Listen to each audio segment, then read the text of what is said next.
It's Red Eye Radio. Gary McNamara and Eric Harley talk about everything from politics to social issues and news of the day. Whether you're up late or you're just starting your day, welcome to the show. From the Uniden America Studios, this is Red Eye Radio. Hello and welcome. He is Gary McNamara. I'm Eric Harley. As we move into a Wednesday, Gary, what's happening? I'm just busy. I don't got time for the show. Yeah. All right, let's go home then. I'm doing others. I'm still looking at the inflation numbers and everything else, and just I wasn't ready for the show to start. Yeah. Yeah, well, it's here. Here we are. Time to go on the air. Another crazy day. A lot of stuff piling up. A lot going on. The big story of Pete Buttigieg and a town hall. Yawn. I laughed. That was big news? Yeah, that's me being sarcastic. Okay, I just wanted to make sure. Yeah. George Clooney not being recognized by Biden. Hey, George Clooney, welcome to the rest of us. That blew up yesterday, didn't it?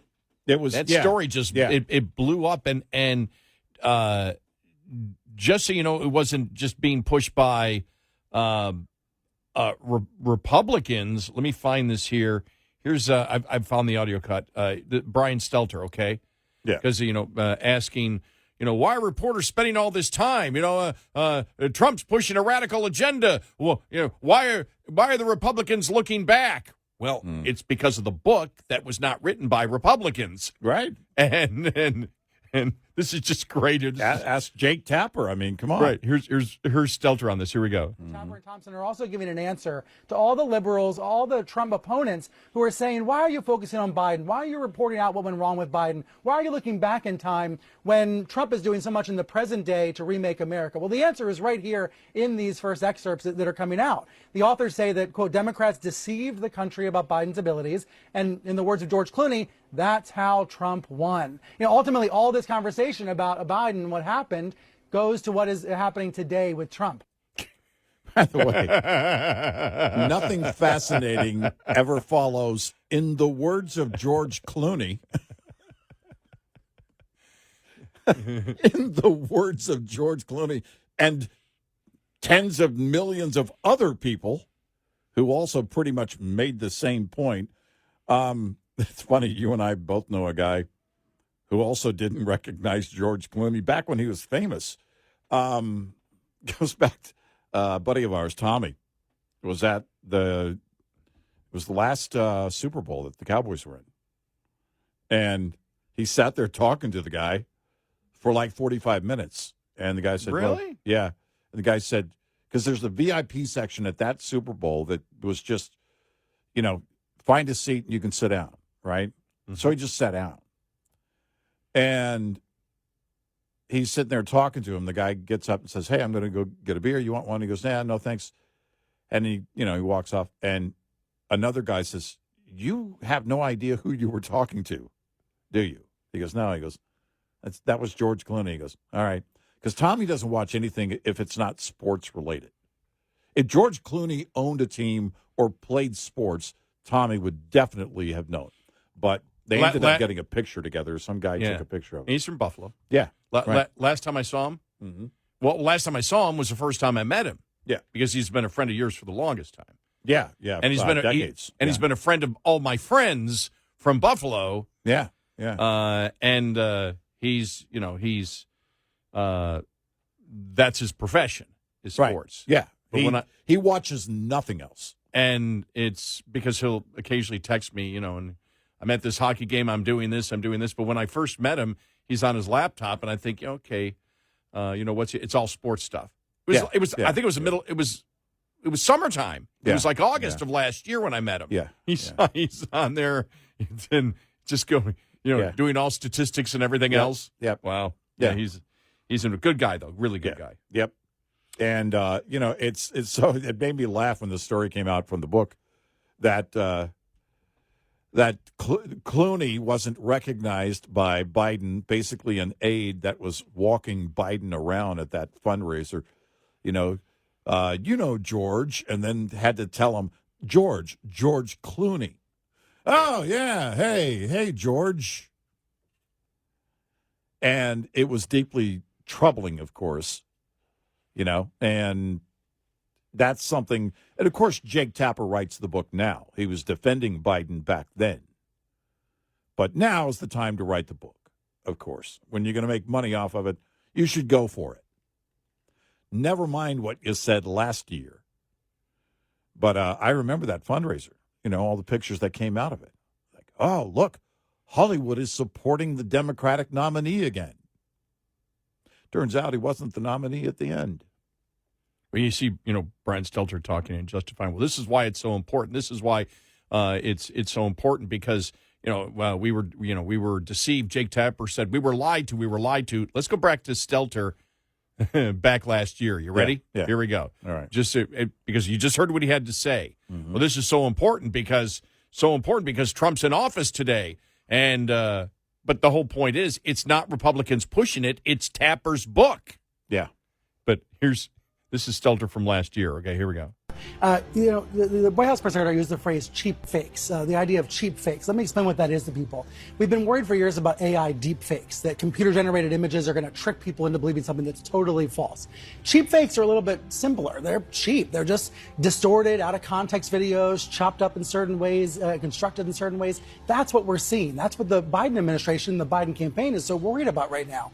But make no mistake, they are worried about this. This is a real problem. This is not some made-up fiction. The videos are oftentimes made up. But He's lying. He's lying through his teeth. And they were using that. He's trying to help Karine Jean-Pierre because that's what the road that she went down. That was the official phrase they were all throwing out there. Yep. Nobody was saying cheap fakes before that whole thing. Yeah. Nobody was using that. We were using deep fakes, and we all know what that is by now. And so, as he's talking about how important this is, because Trump is president because they were hiding and lying. Uh-huh. Well, you were one of them. You're one of them. And do they realize you said this? I don't know. What was it? 2007, 2008? Because you said, I remember you saying it. You said things are different now. YouTube exists now. It wasn't, again. You didn't have the inventory that you have today. Right. But still it existed. We're like, do they understand we that have people video record stuff and there's video of it? And it's like they seem to be completely and totally clueless to that fact. Well, the late Tim Russert used it quite often. Yeah, you're Here's right. Here's you saying this, something quite opposite, whatever, several months ago, and you're saying something different today. Let me play what you said then. Or he would read a quote. But they act like the internet doesn't exist. I like that, too. Let me explain to you what a cheap fake is. For all of you ketchup eaters out there, a cheap fake is something we just made up for the sake of defending Biden. That's let me explain to you what a cheap fake is. You made that up. That's the cheap fake, is the phrase itself. It's the left not, again, they don't care in the moment. He's the guy right now. We're going to defend him right now. We're going to defend him right now. We're going to defend him right now. He's not the guy. Okay, we're done. Book deal. Joe Scarborough. F you if you can't handle the truth. Joe Biden is changing the tires on city buses with his bare hands and no jack. Jack? Faster than a speeding bullet. More powerful than a locomotive. Able to leap tall buildings at a single bound. Look, up in the sky. It's a bird. It's Biden. And by the way, just like a superhero, he wears a mask, albeit a COVID mask. You know what's really strange? Is I did that from memory, from a child, from Superman. Yeah. That bothers me for some reason that sits in my brain. Well, I guess we could have a therapy session later. Not sure what purged that out. But it's, it is this idea that, and they really do believe, in the moment they're the superhero. And now they're going to save the world again by telling the truth. It's laughable. They don't. How can you not see that? How can you not see that? It would be like us writing a book saying, here's why we believe Kamala Harris was the most qualified person to be president of the United States who has ever lived. Because she promised to be tougher on the border than Trump, and she would get a wall built. Her wall was going to be wallier. Right, let me write that down. Wallier. Eric's new word, wallier. Now I need to Google and see if Kamala's actually used that word. Wallier. Yeah. It could be more. I'm wallier than Trump. That's right. It's summertime. It's the season for delicious word salads. It's it is this insanity that we just do a 180, pretend like nothing ever happened. We didn't say anything. At least with Morning Joe, I guess I didn't see it. You know what that reminded me of? That reminded me of Brennan. When Brennan was a contributor to CNN, and he was there, and so much of that stuff that was false and made up and proven untrue. And then he goes on CNN one day, well, I guess my sources were wrong. Oh, remember that? You were the CIA director at one point. You're the guy in charge of all of the world's sources. That's right.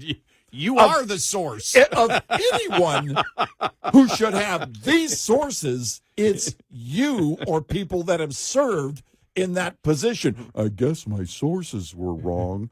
Who were you talking to? Clay Aiken? The CIA director is all source knowing. Exactly.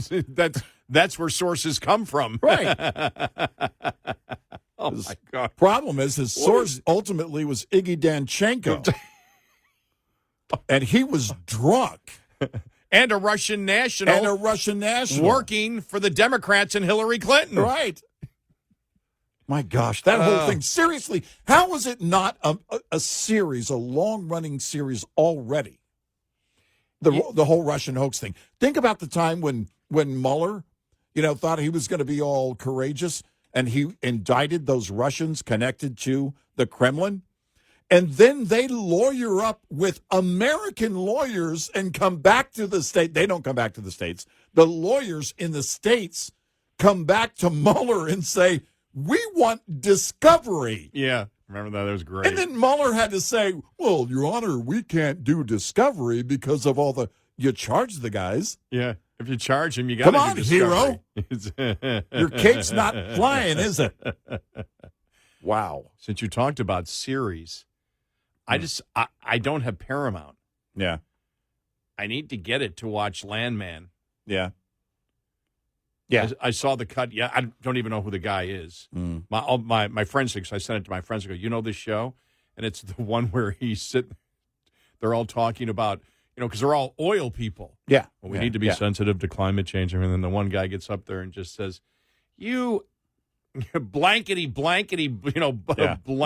Right. All I care is that oil is between $76 and $88 per barrel. That's all we should be caring about. Right. Look, they're not going to like you, whether you pretend to care or not pretend to care, and they're a bunch of damn idiots because they have no idea that oil is a part of everything that they do in life. So let's stop this crap. And now I'm soft selling what it was.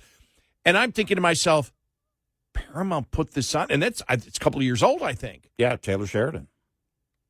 And Taylor writes every word of every I didn't know. scene. I had no idea Taylor Sheridan did Landman. Yep. Oh, it's I've got to watch the series. It's great. Yeah. I mean, just for that alone. Yeah. Well, because by the way, it's what a lot of the oil companies have learned. You're never going to appease. Yeah. The minute you start trying to do that, actually, any corporation, I mean, every corporation is being hounded by environmentalists and activists and everything else. Go ahead, try and appease them and see where it gets you. It will get you to a point where you're struggling to make profits until you realize we're in this business and this is what we're going to do. We've got a great show ahead. 866-90 Red Eye.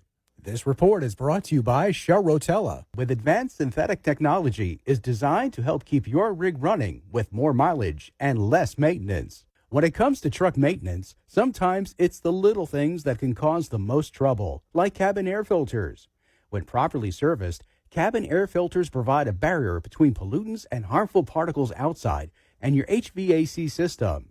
If you don't pay attention to them, however, this small part can turn into big trouble in no time. Breathe easy when you know which warning signs could indicate that your cabin air filters are clogged.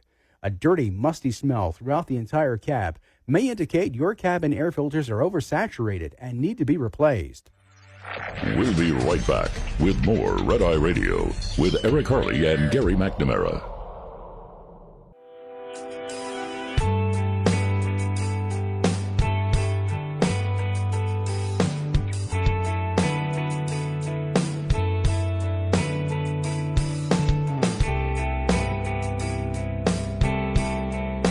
It's Red Eye Radio. He is Eric Harley, and I'm Gary McNamara. Welcome and good morning. You know, looking at the inflation numbers, and we'll go through them coming up here following the bottom of the hour. Really interesting. I will tell you one thing, though, because I think the narrative for me this week is everything is against me. Yeah. You know, Yeah. in this new budget, will I be able to get no tax on my Social Security? No. Why? Because I've decided to continue working. So I decided to do the right thing, and I'm punished again. When the Republicans cut taxes in 2017, my taxes went up. Hey, I heard a rumor that some of the Republicans are now talking about putting in a work requirement for able-bodied seniors that to get their Social Security. That I am totally making this up, by the way. Don't freak out. I have to be careful because I was thinking about that. I thought, you know, that's where they'll get tough. Oh, these able-bodied seniors. Right, able-bodied. I see them walking in the neighborhoods every other day for 15 minutes. They can get a job. Well, hey, I'm in New York, where you know what the culture is in outside of Buffalo. The seniors, all they do is sit all day at Tim Hortons Donuts. Yeah, right. Yeah. And I know because when I go back, I'm one of them. Yeah, exactly. But this is the other thing. So you're looking at the inflation numbers, and gasoline all types down 0.1% in April, down big 6.3% in March. Yeah, my gasoline is up. Yeah, my gasoline was in Texas. It was $2.75 a gallon. Mm-hmm. Now, at my local gas station, I remember in January, I said, okay, January 20th, what is it? And my gasoline prices were like $2.67. Mm-hmm. Going to work again today, $3.09. Mm-hmm. So everybody else's gasoline prices are going down, but mine are going up. Yeah. I'm telling you, it's a conspiracy against me. Well, the production crew and I lobbied for it, actually. We called some of the retailers between here and your place. What is Gary's route to work? Yeah, exactly. You can change your back later, but you know what I found interesting. You know what has skyrocketed the most, really, over the last year. Yeah, and I talked about this natural gas. Yeah, there was at one of the key export plants, there was an outage, tight supplies, anticipation for a greater demand this summer. They're expecting, I think it was the National Weather Service put out the forecast, hotter than average summer, and so electricity usage will be up. Utility piped gas service up 15.7% over the last year, up 3.6% in March, 3.7% in April. Yeah. Wow.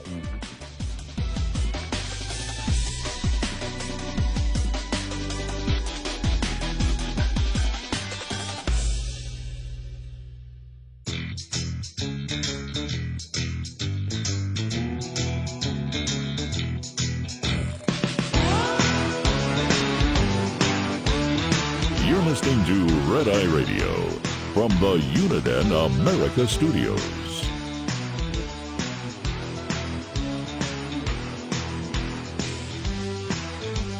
It's Harley Radio. He is Eric Harley, and I'm Gary McNamara. Welcome and good morning. Thanks so much for being here this morning. Looking here at some of the inflation numbers, food important. Food at home down 0.4%. That's good. Year over year up 2%. Cereals, breads, and bakery products down 0.5%. That's month to month. That's good. Yeah. Beef and veal up 0.1%. Pork down minus 1.4%. Poultry up 2%. Fish and seafood up 0.7%. By the way, that's a huge increase. Wow. For fish and seafood, 0.7%. Eggs, of course, down 12.7% month to month, up 49.3% year to year. Dairy and related products down 0.2%. Fresh fruits down 0.4%. Fresh vegetables, 0.1%. Juices and non-alcoholic beverages up 0.2%. Coffee and tea up 2%. Fats and oils down minus 1.5%. Baby food and formula up 0.9%. That's huge. That's a big number. Yeah. Because it's only up 1.2% year to year, but 0.9% it went up in April. And the best news for you, alcoholic beverages at home down 0.1%. Which means I save zero. Looking at I don't drink, so. Looking at other items out there, let me see. Food away from home, though, still going up 0.4%. Energy up 0.7%. Now, the good news, when we look at it, gasoline all types, down 0.1% across the United States, except on my way to work. Fuel oil down minus 1.3%. Electricity up 0.8%. Electricity has gone up in the last 2 months, 1.7%. Oh. Natural gas, utility piped gas up 0.8%. Oh, excuse me. I'm sorry. I had that wrong there. Utility piped natural gas up 3.7%. My gosh. Up 7.3% over the last 2 months. Oof. Natural gas. Now, that's the problem. Even if you have some food items come down, the things that went up are things that affect people every day that they can't get away from. And that's natural gas. That's housing. Housing was up. Renting was up. Natural gas was up. Insurance is up. New vehicles, though, stayed the same. Used cars down 0.5%. Apparel down 0.2%. Looking at here, and let me see what else. Medical care up 0.4%. Shelter up 0.3%. Transportation services 0.1%. Medical care services 0.5%. So 0.5% is huge. You look at it that way because you. Yeah. But again, medical care service people don't use every month, but that can affect your health insurance rate when you go to renew it. Yeah, right, sure. And so that's the challenge that the administration faces. Yes, the good news is it went down, which means, and again, you heard a lot of talk yesterday. Well, it shows that they absorbed the tariffs. The tariffs for April were $16 billion, which, with the entire economy, is not a lot. Yeah, but we now know there is no debate anymore. The recognition of who pays tariffs. You know, you've had by the behavior of what has been done. We all know now that the end consumer pays the tariff. Right. One of the things yesterday is that businesses have temporarily sucked in the tariffs, but when you do that, that means your economic growth is less and your profit margin is less. Right. It always has an effect. I mean, that's economics. You can sit there and say, well, let's bring up the bright point. The bright point is businesses absorbed it at least temporarily in April. Well, yeah, but the bad news is, and you're right, because that helped the consumer. The bad news is economic growth is hurting because of that, because they are making less of a profit because their expenses went up, but they didn't pass it on to you. As we've said. Yeah, it's only temporary. Right. As we've always said, when you hear the talk on tariffs, there are three things that can happen, or a combination of all of the above, and usually it's a combination of all of the above. Prices go up. If businesses absorb it, their economic growth goes down, and if they're selling less because if they're selling less because prices do go up, then you can have job loss also. Right. And if prices go up and they are taking the hit, they are more likely to lay off. So it's a combination of all of the above. Right. So, but when you look at it overall, it's good to see that prices overall, again, still went up. Remember, prices still went up 2.3%. Mm-hmm. I saw more again, and we said it during the Biden administration. We don't care who's in office. Inflation did not go down. No, inflation rate. Right. The inflation rate was expected to be 2.4%. It went down to 2.3%. The problem and challenge is a lot of the things that people have to buy went up in price. Mm-hmm. And the 2.3% is on top. For example, when you look at it, food still, since 2021, up 28%. And so even if it stays the same, it's still much more expensive than it was back then. And so that's the challenge that, the administration faces on this. But we'll see what happens. Well, we talked about that coming into Trump's second term. It's unrealistic to expect prices to come down because prices, if you see true deflation, a drop in prices on certain things is one thing, but inflation is always going to be, it's a constant. The target rate is 2%. So that's doing well if things only on the average go up by 2% year over year. That's actually good, what they consider to be good. So this unrealistic expectation by a lot of people that, prices were going to come down and we were going to have true deflation. That's not going to happen. So what you have to do is you have to have pro-growth. And looking at what we're looking at from Capitol Hill, it doesn't look like we're going to see a ton of pro-growth. You mean from what you're seeing from Congress and what they're doing? Yeah. We'll get to that later on because there's more stuff that came out from after yesterday's show. Because if you're not going to focus on that pro-growth, that's what you want to do. You want to go in and increase the buying power for all families. Trump did that in his first term. And it's all relative, just like with inflation. It's year over year. But if you've got greater buying power this year over last year, that's a step in the right direction. And we'll see where it goes, but I don't have confidence in the GOP on Capitol Hill. They're piecemealing things instead of going after marginal rates. They're going after these programs and plans to help certain segments. And it doesn't work if you're not focused on the entire voter base. If you're not focused on everybody as a whole, the economy as a whole. And again, I was telling you during the break earlier, I don't have confidence in the GOP right now, based on what they floated, what we had in front of us yesterday. That's another heaping, steaming pile, and they've scored it. So, the way they score things, and it's nothing new. Tell the one thing that we were talking about earlier. This is the one thing, because I saw the chart yesterday on some things, the way that they have scored it, all right?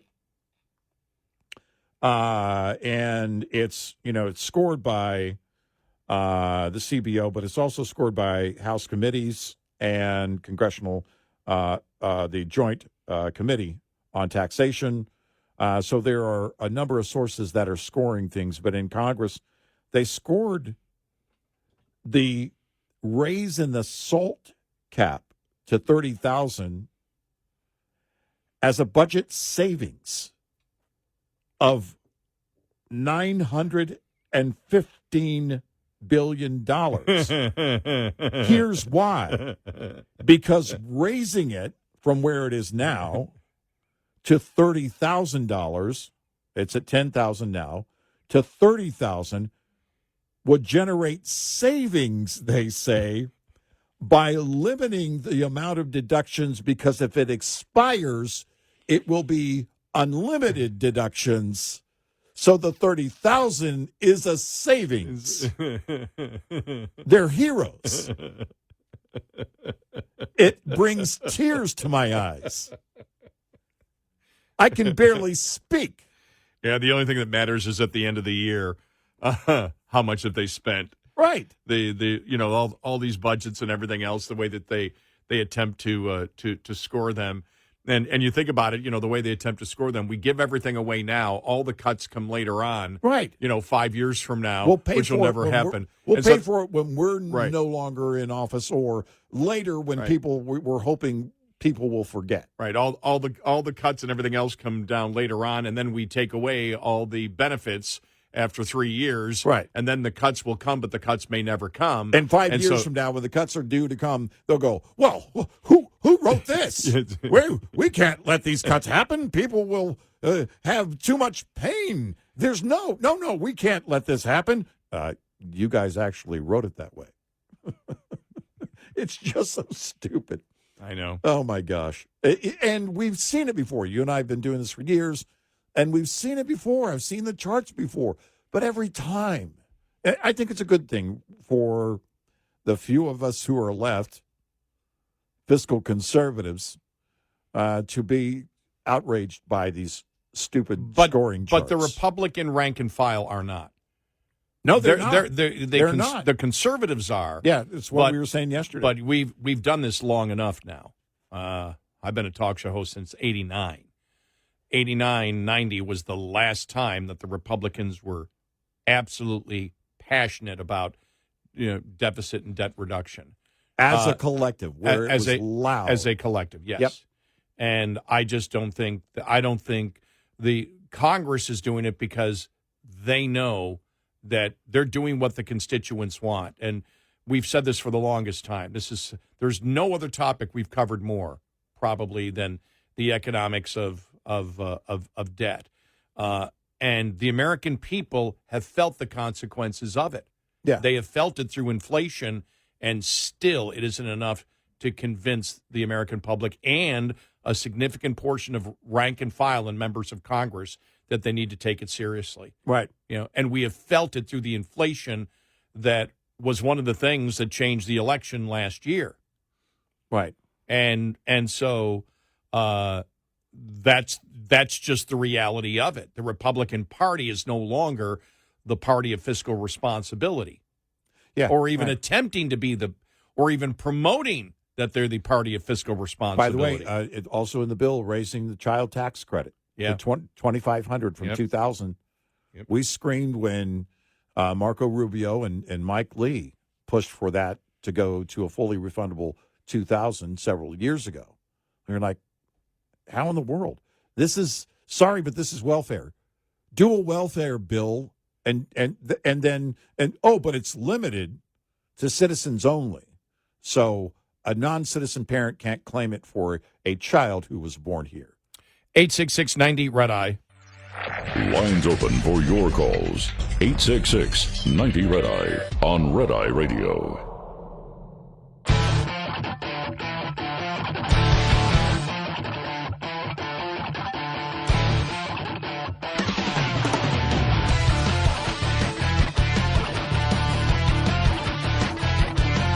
It's Red Eye Radio. He is Eric Harley, and I'm Gary McNamara. Coming up following the top of the hour, I'm telling you, this is the biggest BS headline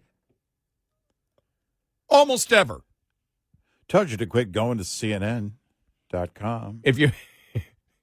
It's not CNN. Oh. But when I saw this, they suckered me in because I'm like, what's anybody who reads is going to go, what's Trump taking away? And wait, if you drive a car, you're going to want to hear this headline.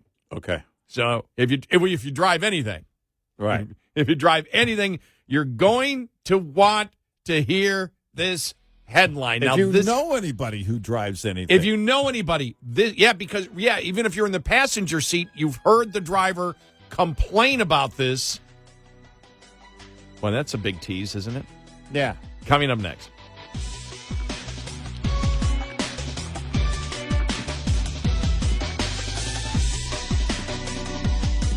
Top of the Hour News is brought to you by House Products. Visit houseproducts.com. This is Red Eye Radio on Westwood One.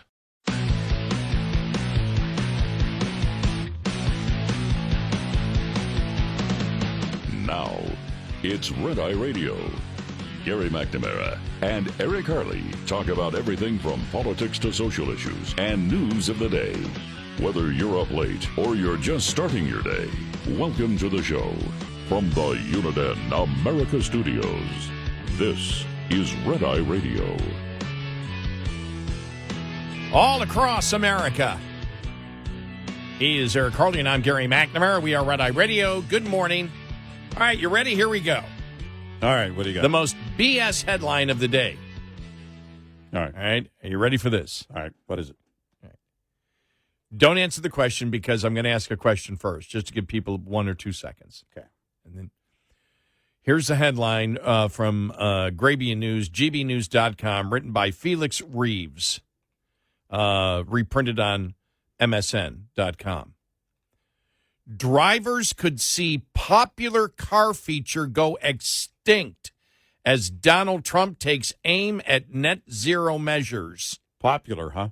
Yes, drivers could see popular car feature go extinct as Donald Trump takes aim at net zero measures. Just to make sure you got the full context of it. So this is a popular car feature. It's beloved. It's Why didn't they use beloved? It's beloved. Now, just for a moment, because I know you know the story. Mm-hmm. Guess what it is? This beloved, I like beloved better, this popular car feature that Donald Trump is going to take away. It's popular. Everybody loves it. You're thinking air conditioning. It's not air conditioning. No, it is not. You're thinking 6-disc changer. It's also not 6-disc. Does anybody have a 6-disc changer? Hold on. Let me pull over and get in the trunk so I can put some more music in. What the hell were we thinking? No, it's not automatic transmissions. Yeah, right. And then I go to the New York Post headline. Uh-huh. EPA chief to kill car feature everybody hates. Yes, that's the one I saw. So those are the two headlines. Popular or everybody hates. Yeah, popular or everybody hates. Now, popular. Who is more accurate? New York Post. Everybody's going, what the hell is it? Tell us. Environmental Protection Agency Administrator Lee Zeldin hinted Monday that he's preparing to roll back one car feature that everybody hates, the start-stop technology. Yeah. Where your car dies at every red light. Uh-huh. So companies can get, as he said, a climate participation trophy. Right, exactly. EPA approved it. Everybody hates it, so we're fixing it. The feature kills internal combustion engines at red lights and has been touted by proponents for being able to conserve fuel and cut down on pollution. Critics have questioned whether the feature can wear down the car's battery or engine more quickly. Of course it does. Yeah. Oh, I did talk to a mechanic. I go, did they make these starters and everything around it? Did they make them? No.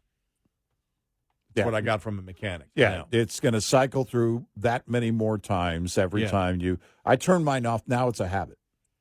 I turn mine off right when I start my truck. Yeah, I don't have it in my vehicle is my new vehicle is 2017, and of course in my 2003 vehicle, Yeah. which has a You're just hoping it will start again. My 2003, which has a CD player and a cassette player, Yeah. both not operational. Right. Well,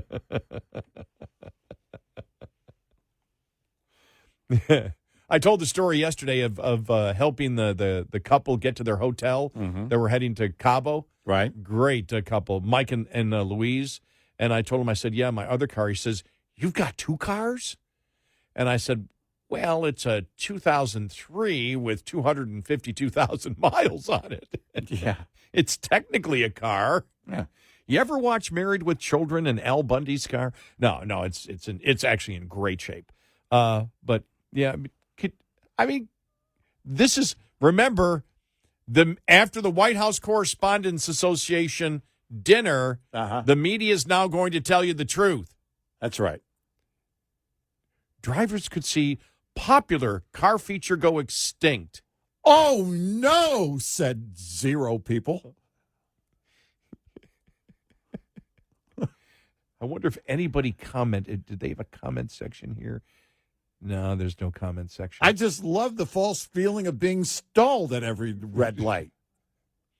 Well, you know What will I do now? You know, it drives me crazy because I've been traveling so much. Is every time I rent a vehicle, and everyone has it in there. Mm-hmm. And you have to disable it every time you start it. Exactly. When you stop the engine yourself and, go inside somewhere and come back out and start the car again, you've got to disable it again. If they say how popular feature than in the article.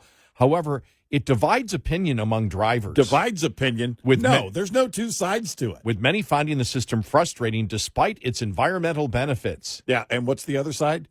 When you say divided, that means two sides. Divided. The other side cheering it on? Wow. Here it is. Then I'm okay. I've got comment. The comments are here. This hated feature actually uses more fuel most of the time, as restarting an engine requires more fuel than idling engines, especially when the engine turns off for just a couple of seconds. Right. The added wear of consistently starting an engine isn't exactly green. No. Wow. Yeah. Let me see. I'm trying to find here as I scan down. Popular? Right. Your bias is showing, and I hate it. Would love to permanently disable it and save the wear and tear on my starter. Yeah. By the way, if it's so popular, people will seek it out without a government mandate, and government would not have to make it mandatory. Right. Make it a feature that's available to people, and they could add it on if they want it, which no one will do. The headline should be, drivers could see unpopular car feature go extinct. Mm-hmm. Just amazing. This is the question. I love this one. Now, this is a critical thinker. How much will it cost to alter all the cars that already have it? No, the first thing I thought was, hey, Lee Zeldin, does that mean I can disable mine? Yeah, that's... So now I'm going to wait a couple more years. Oh, what about now?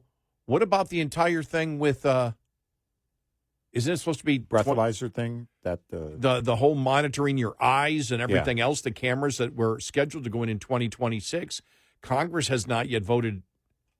I haven't seen anything. Okay, they were supposed to come up by 2025, weren't they, with the ideas of what they were going to do, I thought.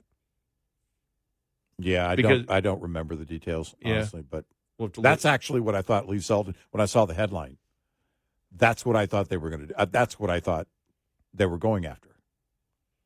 Because that would be a major deal. This is, I think, still a lot of people don't want it on their car, but it's going to be very different if there is a mandate in place that requires the OEMs to put in that kind of monitoring thing.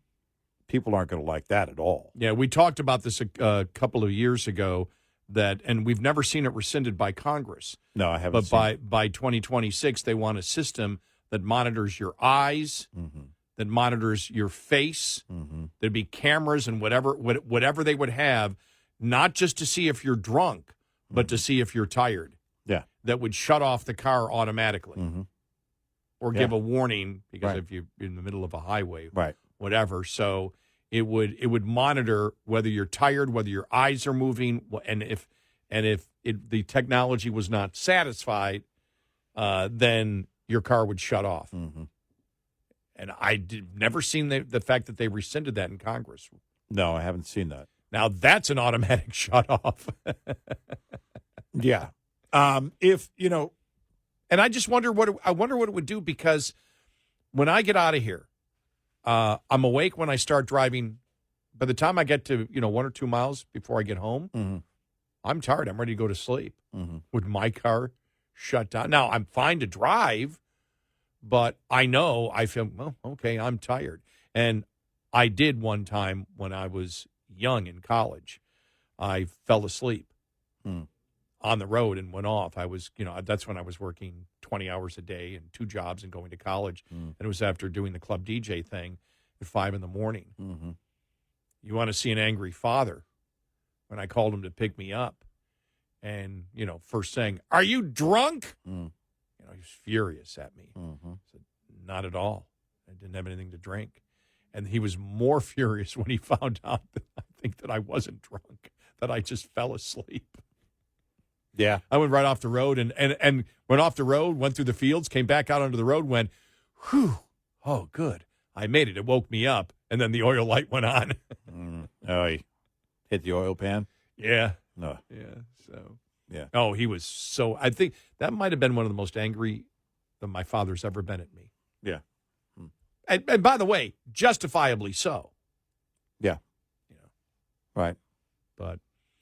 Well, there have been in the commercial vehicles, it's not an OEM thing, but there have been some aftermarket devices for professional drivers, for truck drivers over the years. I don't know to what extent, if at all, they're used, but it's to, again, monitor for, falling asleep at the wheel, not being attentive. But it also monitors the amount of times that you blink, which apparently tells the device that you're too tired. That's one of the signs you're too tired, not just your head bobbing or looking away. Because I think of this kind of device or this kind of setting, and it's, the person could be texting, which is also bad. So what is it going to do then? When it gets control of the car, if it has, if you get a warning or something like that, if it's an annoying warning, it's like lane departure warnings. Are you going to have the ability to shut it off if they ever implement these into cars? I haven't seen anybody talk about it. And the 26 models will be out later this year. Yeah. So. And I have not seen anything on it. No, I haven't seen anything either way. Wonder if it was delayed. Yeah. Could be. Because the first thing Congress said is you need to come up with a system. I've never seen any story where they came up with a system. Well, because, again, the question would be, how safe is it to control the movement of the vehicle if the vehicle is at speed, even in slower traffic? If all the traffic is going 35 miles an hour, and then your vehicle is disabled as a result of that, nobody wants anyone falling asleep behind the wheel. Certainly.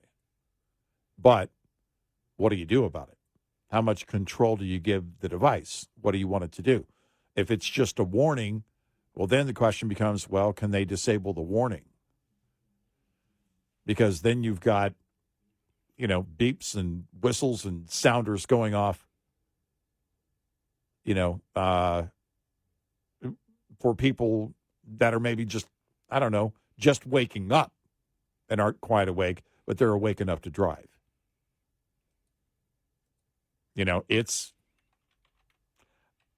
I don't know. I really, by the time all the self-driving cars take over, they've already got, by the way, self-driving big rigs on the highways in Texas. no operators in the trucks. Here it is. The 2021 Infrastructure Investment and Jobs Act mandates that all new passenger vehicles sold in the U.S. starting in 2026 be equipped with systems to detect and deter drivers impaired by alcohol, inattention, or drowsiness. These systems will passively monitor driver performance, potentially using cameras and other sensors to identify impairment. The new vehicles will need to be equipped with these systems as soon as 2026, although the timeline could be sooner. Yeah. I've not seen anything on that. I found it, AI came up with it on Google, and I see something for fleets, for trucks, but there's no news items on this at all. Right. And I haven't seen anything about the 2026 cars. I've seen nothing promoted about them having the system. Right. And I've seen nothing where Congress. This is really interesting. How this thing just sort of disappeared. They probably ran into the conundrum that I was pointing out. How far do you let it go? Because even just a warning system, quite unfortunately, many people are distracted while driving, which means the car's just going to have nothing but beeps and warning sounders. So what do? You have it hit the brakes? That's dangerous. 866-90-RED-EYE.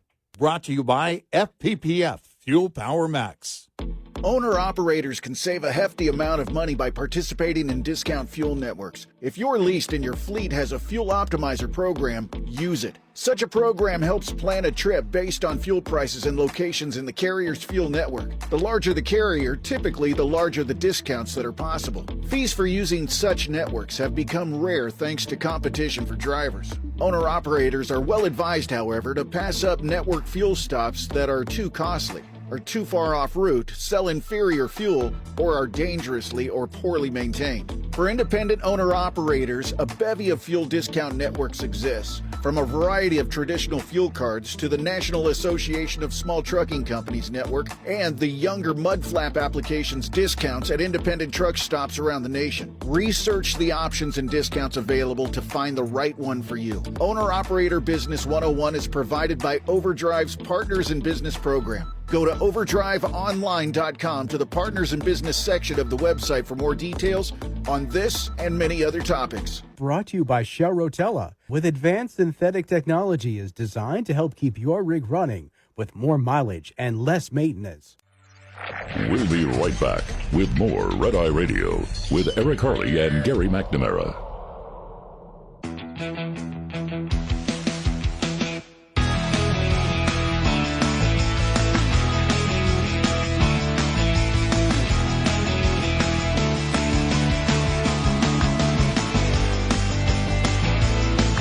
It's Red Eye Radio.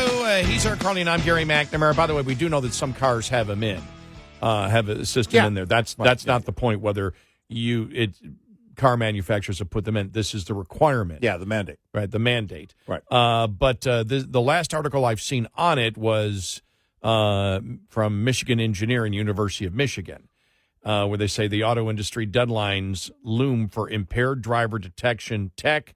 University of Michigan offers a low-cost solution. Current technologies in use could help prevent crashes and deaths linked to impaired driving. Cameras similar to those already on newer models, all right? But they were put in, as a feature. As a feature, right. Right. Combined with facial recognition tools, could read the tells of impairment in the face and upper body of a driver, University of Michigan engineers have shown. The low-cost system could effectively detect drunk, drowsy, or distracted drivers before they get on the road or while they are on the road. A new federal requirement for all new passenger vehicles to have this safeguard passed as part of the 2021 Infrastructure Investment and Jobs Act, and the deadline could come as soon as 2026. And by the way, this article came out March 4th of 2024, so over a year ago. Yeah. And they said it was, and it's modified January 15th, 2025. They modified it. Coming up on the bottom of the hour, we'll tell you what these cameras will actually do. what the system does, because they've got infrared cameras. There's a bunch of different stuff, and what it will do. Because once people find this out, they're not going to be happy. Yeah. I think that's the problem, is that you've got to come up with something that is going to be effective. But when you do that, you start controlling people's vehicles and getting into their vehicles. They're going to be outraged if this ever happens.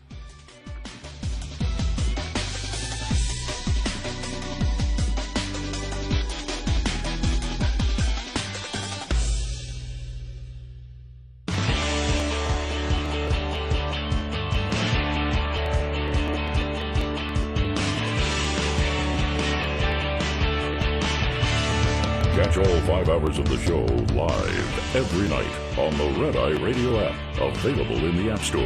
Red Eye Radio. And he is Eric Harley, and I'm Gary McNamara. Welcome and good morning.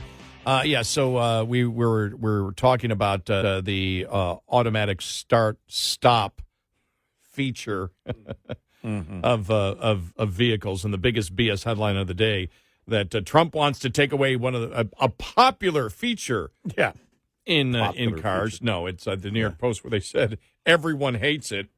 And we just started talking about what's going to happen with 2026 vehicles, if anything, and we've just seen no news stories on it about the what do they call it, the driver detection, the impaired driver detection technology that's supposed to be in as soon as 2026, mandated in all cars back in 2021. And this is an article from the University of Michigan, the system that they have come up with that's not too expensive to put in vehicles, by the way.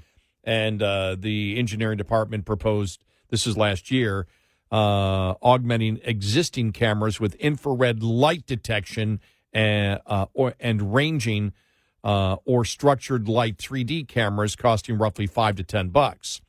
They're proof of concept experiments which interpret data captured by the 3D cameras with artificial intelligence tools, can identify 5 signs that a driver may be impaired, increase blood flow to the face. Consuming alcohol causes surface blood vessels to expand, sending more blood to the face and resulting in the redness and puffiness we associate with being drunk. The heart rate, by viewing the blood vessels, the infrared cameras can also observe the driver's pulse. Eye behavior, the AI can identify drooping eyelids or decreases in blinking. And a respiratory rate, 3D cameras can observe the rise and fall of the chest, and the AI can compare the driver's respiratory rate to their baseline. Alcohol consumption typically reduces respiratory rate. The team demonstrated that the system can measure vital signs, detect drowsiness, and provide data that correlates with breathalyzer readings. The system is cheaper and harder to cheat than in-auto breathalyzers, which would cost as much as $200 per vehicle. A breathalyzer may be defeated by someone else performing the test on the driver's behalf, or by opening the windows or diluting the air near the driver. While the use of light to measure blood may raise concerns about equity, after pulse oximeters were shown to give incorrect readings for patients with darker skin. Oh, here we go. The infrared light used by the 3D cameras is not affected by the skin color. The 3D camera also overcomes 2 other challenges that prevent conventional cameras from performing this role effectively. By measuring only the infrared light sent out by the camera, the system can ignore changes in ambient light. In addition, 3D cameras can track the motion of the driver, preventing a different angle from looking like a change in the driver's face. So there you go. Well, can you imagine that? Okay, now in your system today, we're going to be monitoring your vitals, your eye movement, your facial movement, the blood to your face, your pulse. Wow. Your bank account. Your breathing rate. Credit cards.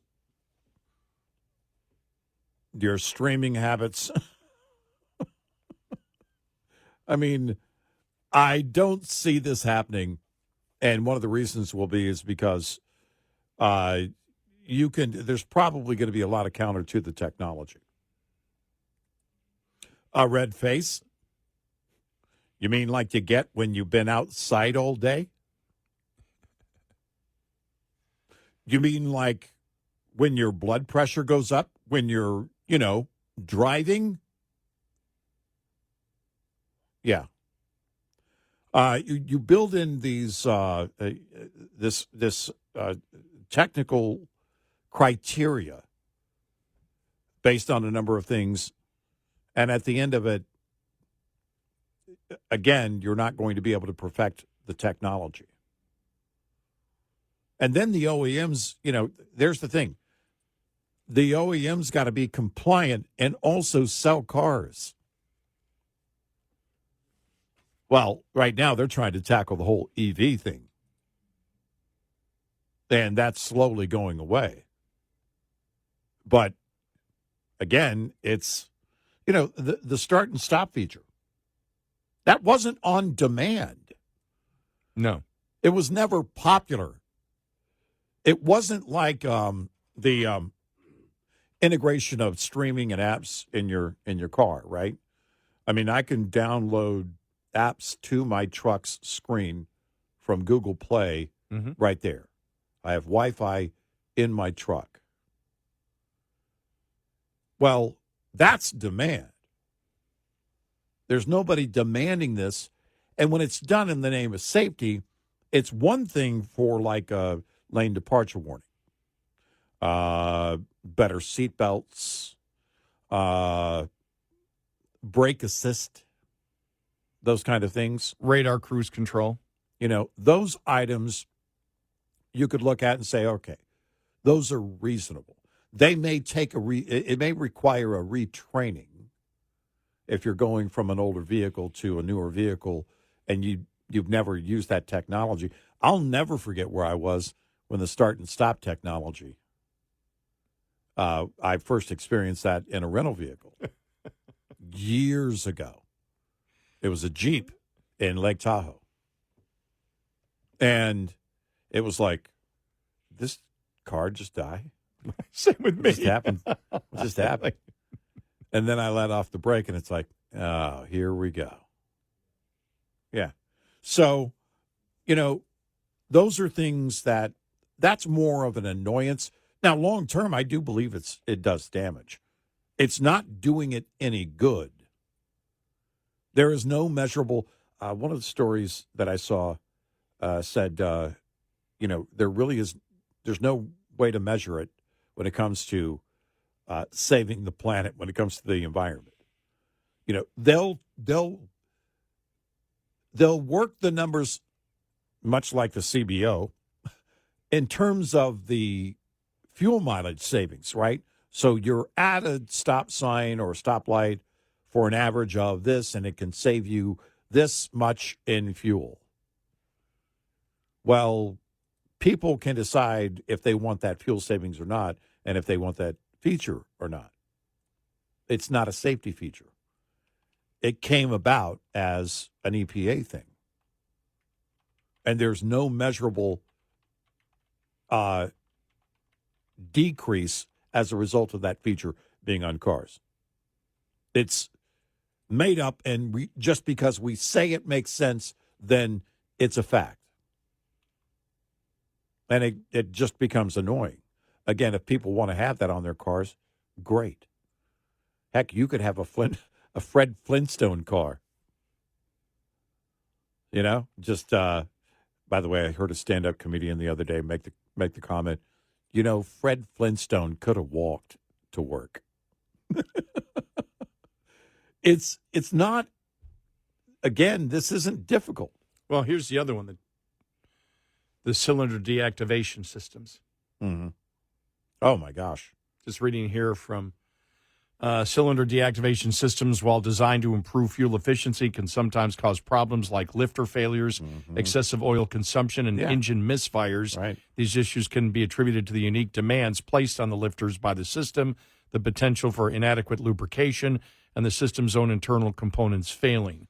And they go through all the different problems. Oh, man, yeah. There specifically, what I've always wondered is, when you talk about when you have the four, and for all intents and purposes, for the vehicles I drive now, my old vehicle, my 2003, is 6-cylinder. Everything else now is 4-cylinder. And when they throw on now, well, it's a 4-cylinder now, and the engine's smaller, but we have a turbocharger. You think to yourself, more problems. When you have the start-stop, my truck, you say more problems. Right. When you see the cylinder deactivation systems, the first thing I think of is, have they engineered it correctly? Right. What's the torque difference when you turn off 2 cylinders and just running 2 at a time? Right. What are the problems that you can face at that point? And did they design the engine properly to do that? Well, that's why I wanted to get a V8 before. V8s are just gone completely. And looking at some of the problems, Mazda CX-5 issues. I have one, but it doesn't have cylinder deactivation. Select CX-5 models have experienced issues with their cylinder deactivation systems, including potential stalls when transitioning between deactivation and full activation. Mm-hmm. Mercedes has problems. GM has problems. And it's just trying to meet EPA standards. Yeah. That's ultimately the only goal. And then they have to try and sell it to the consumer as it's going to save you money. It's not how you design engines, and they know it. Take the EPA standards away, and, what do you have? Let the OEMs build cars that people want. We can talk about particulate matter. We can talk about, the exhaust and filters and things like this. When you get into, basically crippling the engine and throttling the engine down, that's never going to be a good thing. That's never going to be a good thing. Then just make a 4-cylinder. If you're going to do that, just make a 4-cylinder.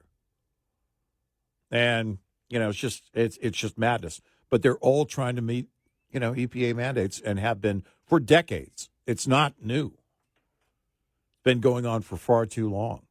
In the commercial industry with Class 8 trucks, it's ridiculous. And the cost of those trucks has skyrocketed. And it's the other thing, all this technology costs Well, money. They get to the point where they meet the EPA standards on clean air and exhaust, and then it's like, nope, we're going to do some more. Well, you're at nearly zero. In later years, some of those big rigs were actually filtering the air. The air going in was actually dirtier than the exhaust going out. Still not enough. Now we're going to focus on this and EPA mileage standards and everything else. Look, mileage standards in the commercial industry, those are things you want to achieve better standards, right? You want better standards. The problem with a government mandate, when you put a government mandate on it, is that it's always going to require the OEMs to come in and make changes that they're forced to make and don't necessarily serve the market first, serve the end user first. 866-90-RED-EYE. Get in touch with Red Eye Radio, toll free at 866-90-RED-EYE.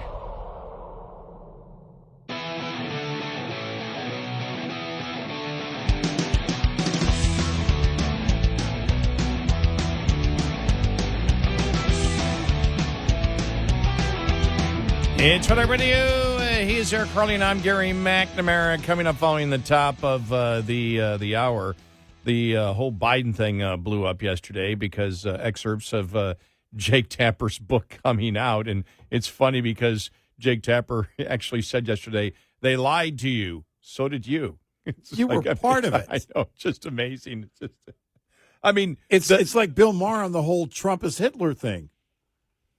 Don't pretend you weren't part of it. Well, but the interesting thing is Democrats are screaming, the Republicans are obsessed with this. Well, no, this isn't a Republican book. No, that's this causing is Jake Tapper. all the hoopla. Right. This is Democrat-led Right. So Exactly. But we'll get to that. Plus, the president in Saudi Arabia yesterday and everything that happened there. We will get to that. You saw that he wants to include in the Abraham Accords Saudi Arabia and Israel. Right. Yeah, it's something that that Benjamin Netanyahu alluded to at the press conference several weeks ago, and he sounded fairly positive at the time, and hopeful. So I guess we'll see where it goes. I think from everything that happened yesterday, from the new regime in Syria to dropping sanctions, which, by the way, would take a while. Congress, from when I was reading, Congress has to look at all this stuff. So you've put out the carrot. Right. Yeah. I think, I could be wrong, but I think this is everything that you saw yesterday is about isolating Iran. I think so, too. Is about moving Middle Eastern countries more towards the United States. Yep. It's a calculated risk. I won't say it's a gamble. It's a calculated risk because you have these. It looks like these countries wish to have a business relationship with the United States. Right. So we'll see. But no, I'm with you on that. I think it is a move all about Iran, and you kind of corner Iran, and really, hopefully, they end up with no choice but to cooperate.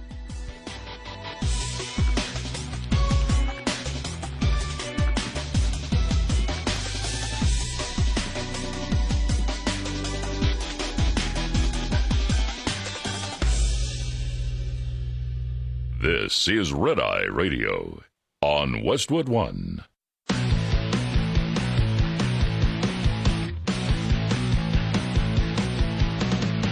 Now, it's Red Eye Radio. Gary McNamara and Eric Harley talk about everything from politics to social issues and news of the day. Whether you're up late or you're just starting your day, welcome to the show. From the Uniden America Studios, this is Red Eye Radio. All across America, we are Red Eye Radio. He is Eric Harley, and I'm Gary McNamara. Welcome and good morning. Republicans are saying, thank you, Jake Tapper. Thank you, Democrats, for keeping Biden in the news. I mean, it just is great. Let's start out this is Jake Tapper's book, excerpts coming out from it. Here's Jake Tapper as a guest on CNN. All right. Here we go. You have an entire White House press corps, though, following him around. And I'm just curious as to whether or not this kind of trying to hide what was happening with the president at the time had an impact on the press corps. Like, why didn't we hear some of these details from what they actually saw and were dealing with trying to get information? Well, Alex Thompson and I were on the case, as were lots of other reporters, trying to figure out what was going on behind the scenes. But the bottom line is the White House was lying, not only to the press, not only to the public, but they were lying to members of their own cabinet. They were lying to White House staffers. They were lying to Democratic members of Congress, to donors about how bad things had gotten. And in fact, Alex and I started writing this book after the election of 2024. And we spoke with more than 200 people, most of whom, almost all of whom, were Democrats, and almost all of whom wouldn't be honest with us or wouldn't be candid with us until after the election. And then after the election, we found out all of these things that when you looked at what was going on with President Biden at the time, it probably doesn't surprise you the extent to which he was deteriorating. But now we have anecdotes and facts about what was really going on behind the scenes with details that Democrats wouldn't share with us until after Election Day. Here's I'm going to play this. Here's Katie Pavlich on Fox News yesterday. Here we go. They wanted Joe Biden to stay in office because he was an empty vessel. They were allowed to push through whatever they wanted. We still have no answers about who was actually making these decisions. We don't even have a lot of information still on the day that he dropped out and posted his resignation letter for the campaign on Twitter. We don't have very much information about that. So this is about a lack of trust. And for Jake Tapper to come out now and say, oh, well, the White House was lying. Well, so were you. And CNN covered a presidential election. And you don't think that it was pertinent to the American people and important for them to know about all of these details? And now all of a sudden that these anonymous sources and people are willing to talk about it, they want a pat on the back for saying what was obvious. We have more details now, but this was happening. And for now them to say the doctor was recommending there may need to be a wheelchair for the second term, let's not forget they never made the White House doctor available for questioning, not a single time. Do you think there will be a congressional hearing? I do. Okay. Yeah, there should be. Well, and the thing is, you can't sit there and say here the Republicans are wanting to go back to the past. Hey, Jake Tapper started it. Yeah, well, and when you have, let me just see. There's so many audio cuts on this that I have. By the way, I love what Tapper said. We started writing the book after the election. After the election. When it was urgent. Here's Brian Stelter on CNN. Again, he was one of them, again, in enabling all the lies of the Biden administration. But he actually talks about why it's important, why Democrats have to talk about it. And the reason is Democrats need to talk about it because this is what caused Trump to be president. And as he writes here, Brian Stelter, today's Original Sin excerpt has an answer to all the liberals who ask, why are reporters spending time probing Biden's past when Trump is pushing a radical agenda?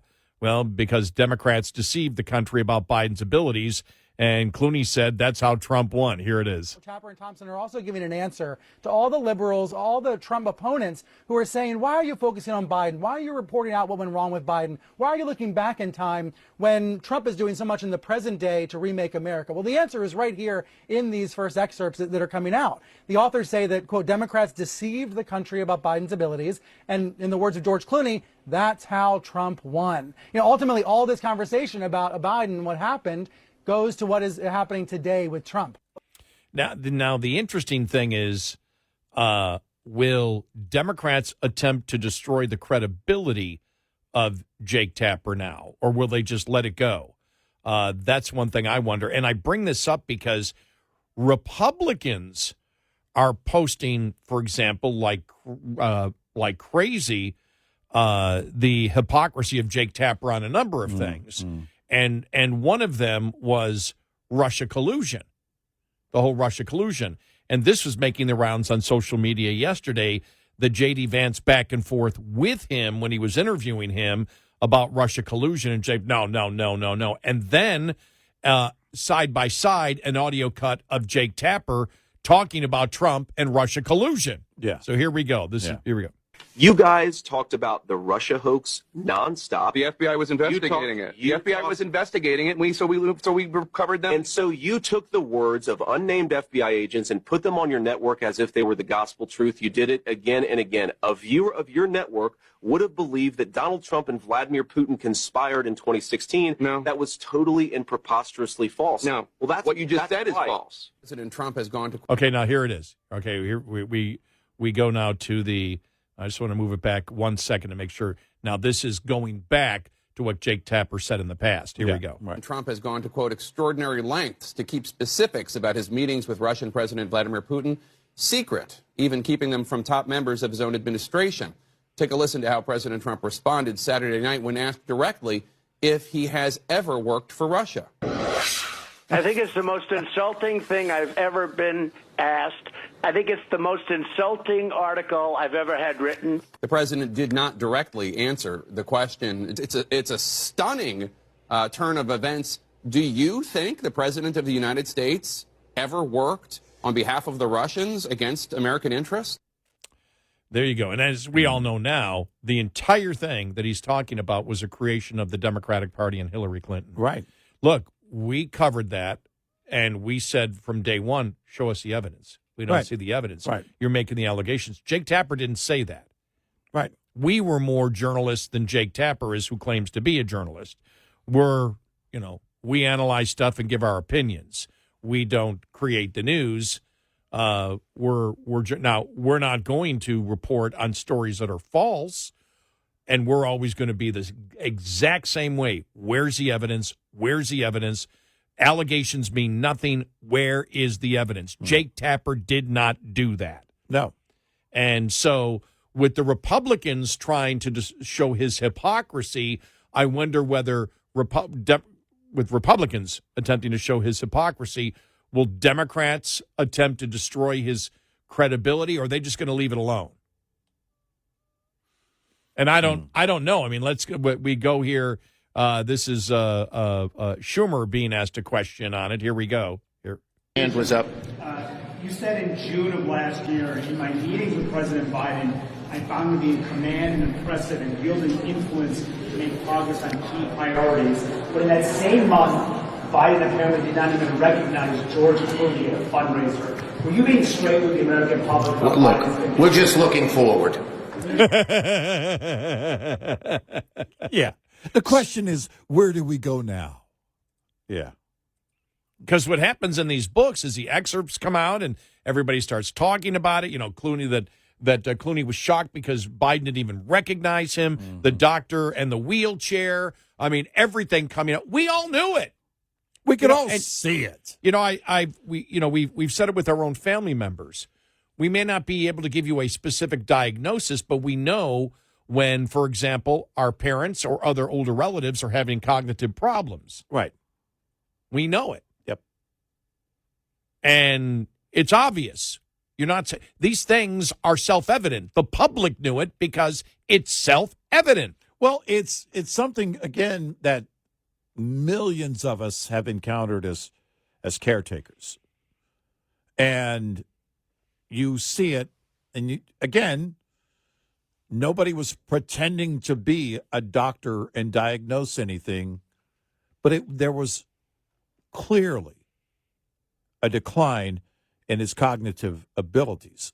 That's something we could see, and it had been going on for a while. You know, one of the things about the 2020 election season is they got away with putting a mask over his face and letting him mumble and keeping him away from crowds because of COVID. And then he becomes president. Jake Tapper with this, well, after the election was over, we got right to work on the book. You mean when it was urgent? Right after the election? When it wasn't urgent anymore. Exactly. Well, that's the thing. My question is, if she had won, or if Biden had stayed in and he had won. I know people are laughing at that possibilities. There was always a 20% chance he was going to win. We'll borrow from Obama. But if Biden had won, would there be a tell-all book by Jake Tapper with insiders? No. If Biden had stayed in the race, they wouldn't have done a damn thing. He had to drop out, and then she lost the race. Okay, quick.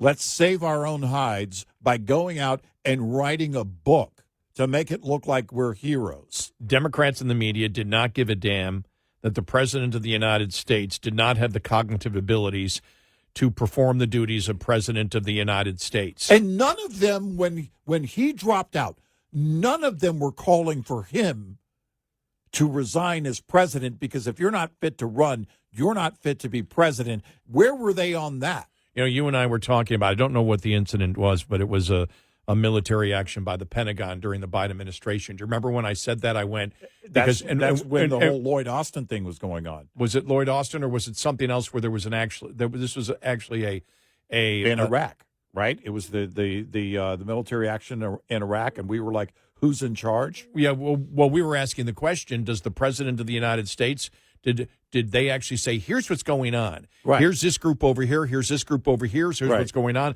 There's a missiles over here. Did he actually make that decision, or did somebody else make that decision? Because you and I at that point said, we do not believe that Biden has a cognitive ability to understand the complications of this particular attack, what you're going to do, why you're going to do it at that moment. He just doesn't have it. Right. And that's the United States using military coming from the executive branch. Right. And, you talk about abuse of the executive branch. Right. You look that somebody, was explaining it or leading him on or doing whatever in order to get him to say yes or no on a ton of different things that clearly he had no idea. What was the thing that he had completely? It was Mike Johnson. Yeah, Remember? Mike Johnson went to meet with him, and there Right. was something that he signed, and Biden was like, I didn't sign it. And Mike Johnson said, I don't believe in that moment. He was lying to me. Understand that the Democrats did not give a damn about a president who could not fulfill the duties of being president of the United States. They didn't care They didn't that care. the country might be in incredible peril because he is commander-in-chief Right. and has to make a decision instantaneously. They lied to you about it. The family lied to you about it. Jill Biden lied to you about it. Right. And right after the election was over, we'll get to work being heroes. We'll write a tell-all book. We'll make money now. Yeah, just amazing. They'll cover it up to the very end. But I'm happy. the very end. But I'm happy the book's coming out. Yeah, I'm happy the book's coming out. I hope he doesn't make any money on it, but I'm happy the book's coming out, and I hope people point out his incredible hypocrisy, like we have, and like we did earlier this week to Bill Maher for the whole Nazi thing. Right. Like, I can't believe Democrats are doing it. What are you talking about? Right. You said we have Trump forever because he's a fascist. Right. Played that audio earlier this week. Mm-hmm. No, So- it's, this is typical. Opportunists to the end. This is who they are. 866-90 Red Eye. Coming up, more with Gary McNamara and Eric Harley. It's Red Eye Radio.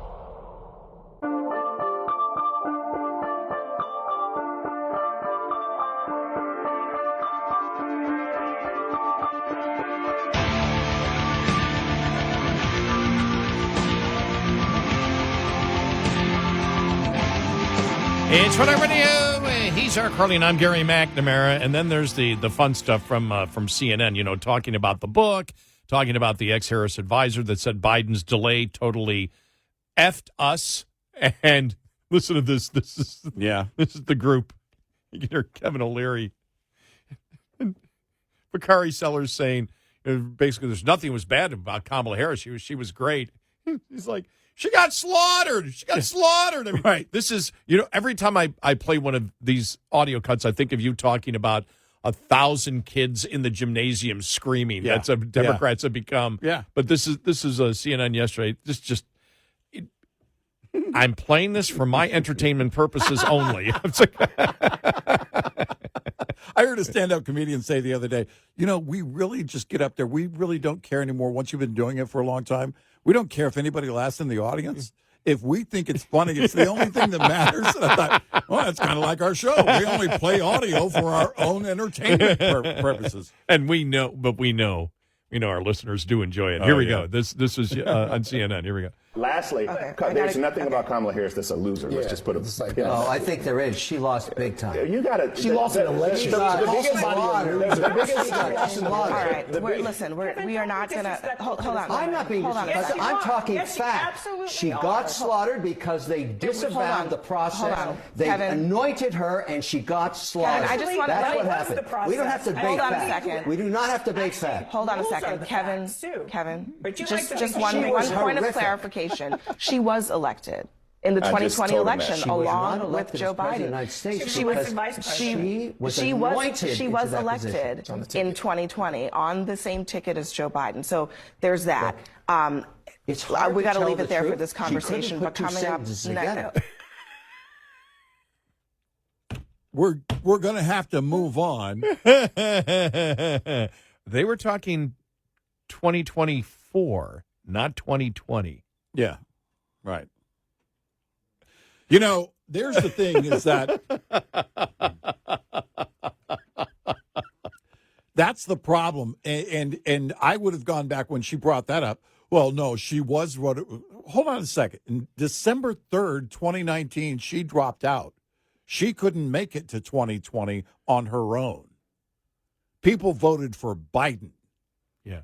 Don't hand me this. She was elected along with Biden on the ticket crap. And at the end, she couldn't put two sentences together, which is true. But when Bakari Sellers starts out by saying there is nothing about Kamala Harris that you could end up calling her a loser, and then you could hear I don't know who the other panelist was. That's disrespectful. That's disrespectful. No, it's not. It's when you lose, truth. You're a loser. No, it's the truth. She could not put two sentences together. Right. Yes. She's completely They know it. She's completely and totally clueless as to how the world runs.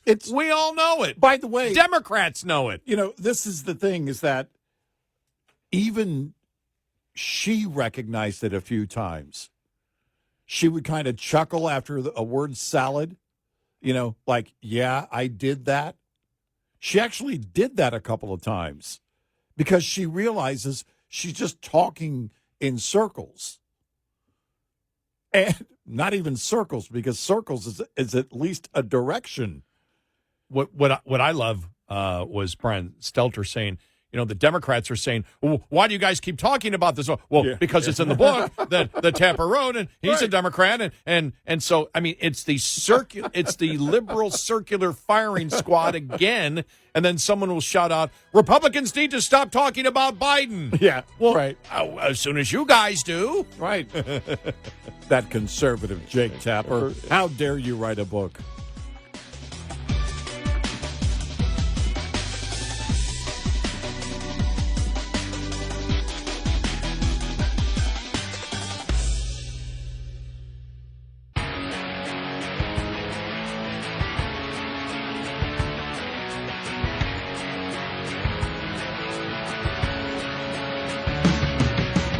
You're listening to Red Eye Radio from the Uniden America Studios. And he is Eric Harley, and I'm Gary McNamara. Good morning. Thank you so much for being here. And then to conclude today's Original Sin book segment here, what the House Oversight Committee, the video they put together. For the celebration yesterday of Jake Tapper's new book and the excerpts coming out from it. But here it is. All right, this goes from really not beginning to end, but it covers a significant portion of everything that happened. Here we go. Yeah. Start your tape right now, because I'm about to tell you the truth. And F you if you can't handle the truth. He's sharp, he's focused, he's bright. I don't have any concerns, and that's from personal interactions. This version of Biden is the best Biden ever. Not a close second. Alert, sound. I mean, the Republicans are, like, good at distractions. I think you have absolutely no standing to diagnose somebody's cognitive decline. And if the Democrats were honest, they'd admit President Biden's mental capacity is declining. 6 in 10 Americans don't have confidence in Joe Biden's mental capacity. Then you have the liberal media told bad things about me and members of the oversight because we have the audacity to investigate. Giving us their drive-by diagnoses of the President of the United States. Congressman, what you are suggesting is that I omit portions of my reasoning and explanation to the Attorney General for political reasons. Democrats get into a frenzy. Do you think people close to President Biden are being honest about his mental state? And these slip-ups kind of happen. I mean, there should be no concern. So I don't really care if he was off for 90 minutes and didn't put on like people wanted him to put on. I saw no more in his declination than I've seen in anybody else. Sharper than anyone I've spoken to. This is a very sharp president. Incredibly sharp, incredibly probing. He is sharp. He is on top of things. The president has no impairment. Nobody's buying that. No. Nobody's buying what he's selling. And the pipeline of videos that aren't telling the full truth. All this right-wing propaganda that his mental acuity has declined is wrong. The same right-wing influences that are trying to take me down are trying to take down President Biden. So Joe Biden's not the one calling the shots. And let's look at President Biden. People see he's not. Nobody suggests he's senile, and that's disrespectful of senior people with any kind of memory disability. We're all aware of how he's doing. President of Mexico, Sisi. We finally beat Medicare. Sometimes he would say things he didn't want to say. You know what? I don't really care. I'm serious. I really don't know what he said at the end of that sentence. I don't think he knows what he said either. President Biden's decline and its cover-up by the people around him. Cover-up is a very loaded term. I don't think that there is a huge cover-up underway here. If anybody out there gives a damn about the truth, read that interview. Original Sin. It's about President Biden's disastrous decision to run for re-election and the cover-up of his decline. We missed a lot of this story. And I think you have absolutely no standing to diagnose somebody's cognitive decline, the cover-up of his decline. We missed a lot of this story. If it weren't the truth, I wouldn't say it. And they say I'm in good shape.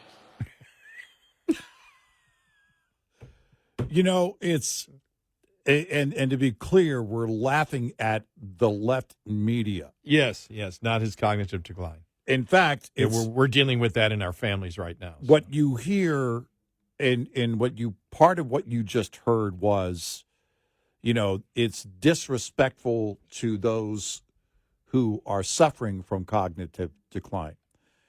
It's disrespectful to the American people when there is a concerted effort, and there was, on a grand scale, to cover this up because it was about the safety of a nation. But it's also highly disrespectful of the individual, Joe Biden himself, because many millions of us have seen it. Millions of us right now are going through it or have gone through it, where we witness family members who need care, who need attention, and nothing else should matter.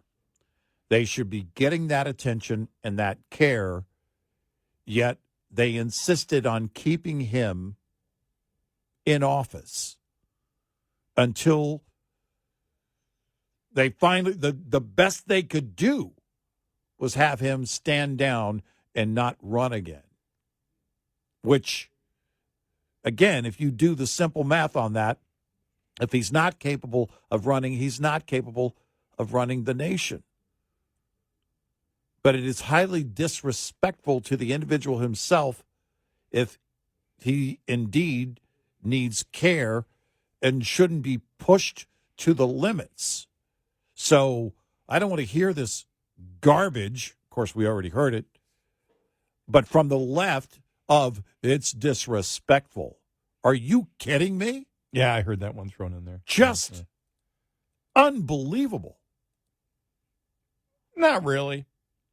Well, it's, the thing is that, think about that. It was known by a lot of people, by pretty much everybody, and he was allowed to stay in office. Yeah. And they lied. That's unreal. And they lied over and over and over and over again, and everybody knew it. I think that one of the most important parts of the campaign, when Biden couldn't answer that question, and Trump looked into the camera and said, I don't know what he said. I don't think he knows. I don't think he knows what he just said. What he said. I think that was really one of the big turning points right there. I think that was the exclamation point on all of it. To me, that was the final. I mean, we know that debate is where everything ended after it. But statement, Trump saying that statement was, because if you think about it, it wasn't the over-the-top loud Trump that said it. It was somebody who was speaking very frankly and making an observation that was about as simple as any observation. He just kind of, there it is. You and I had been talking about it leading up to that debate because we weren't sure there was going to be a debate. And then when they announced the debate, and then they announced the rules and the fact that there would be, what was it going to be, 3 commercials and how long it was going to be. And of course it's going to be prime time, which means Joe's got to stay up late. Can't call a lid on that. And then the question was, all right, what do they do? Feed him a bunch of coffee before he goes out or whatever? How's that going to, well, we saw it. And it went how many of us thought it was likely going to go. It ended up the way that it was always going to end up. And I think that's one of the big reasons that the Bidens are shopping a book deal. He's not going to be able to do speaking engagements like a former president typically does. He's not going to be able to do that. That's not going to be a source of income for him. He might do a few here and there, but we saw the one that he did. And you saw his interview on The View. And on The View, again, he's mumbling again, halfway throwing Kamala Harris under the bus and then saying, I would have won, like we predicted he was going to say. You know, the things that are coming out that, from the book, Biden forgot the names of longtime aides, Jake Sullivan, Kate Bedingfield, halfway through his term. The book reports he napped during debate prep. But it was really, and now everybody is going to be looking for George Clooney because of what, when you see this, because this is what really got everything going yesterday. A rapidly aging Joe Biden couldn't even recognize George Clooney, who he had known for years, leaving the Hollywood star shaken to his core about a bombshell new book claims. And so that everybody knows it, though. I mean, I'm glad it's happening because the debate now is Democrats against Democrats on it. Mm-hmm. You know, I did see yesterday on social media, somebody did put it, how come Republicans can't stop talking about it? It's like, Republicans aren't. Right. Democrats are. This is the Democrat. Republicans are just sitting back saying, actually, aren't Republicans actually helping you Democrats by coming out and saying, Jake Tapper's a hypocrite. He lied too. Right. It really doesn't help the Joe Biden cause, though. It just doesn't. Nothing helps the Joe Biden cause. But this thing, I thought it was fascinating yesterday, and I'm thinking to myself, because there was a lot of coverage on it, even from the liberal media, and I'm thinking to myself, and I did see on CNN they were talking about, the only reason that Donald Trump went to the Middle East is because he has so many problems over here. It's like, no, this isn't a Biden junket. Yeah, right. And yeah. You can't make that case. Yeah. But I was thinking to myself, well, did they jump on this because this is how I viewed it for a second. I went, do they jump on this because they needed something else because Trump is having a successful, Middle East meetings with Saudi Arabia and that's a good point. These other countries? And I went, oh, maybe not, because this is pounding on Democrats and the media themselves. Yeah. So, well, it's all bad. Damned if you do, damned if you don't. What's the other story you cover? The success of peace in the Middle East at the hands of Donald Trump? Good luck with that. Or how your side covered up the cognitive decline of his predecessor. Pick one of the two. And that's what I find really interesting. What's going to happen over the next couple of weeks as they keep promoting this book over and over and over again. And remember, they're going after the media themselves. Yeah. That the attack isn't just, if the media tries to say, well, they just lied to us, well, then you're going to have more audio coming out. Yep.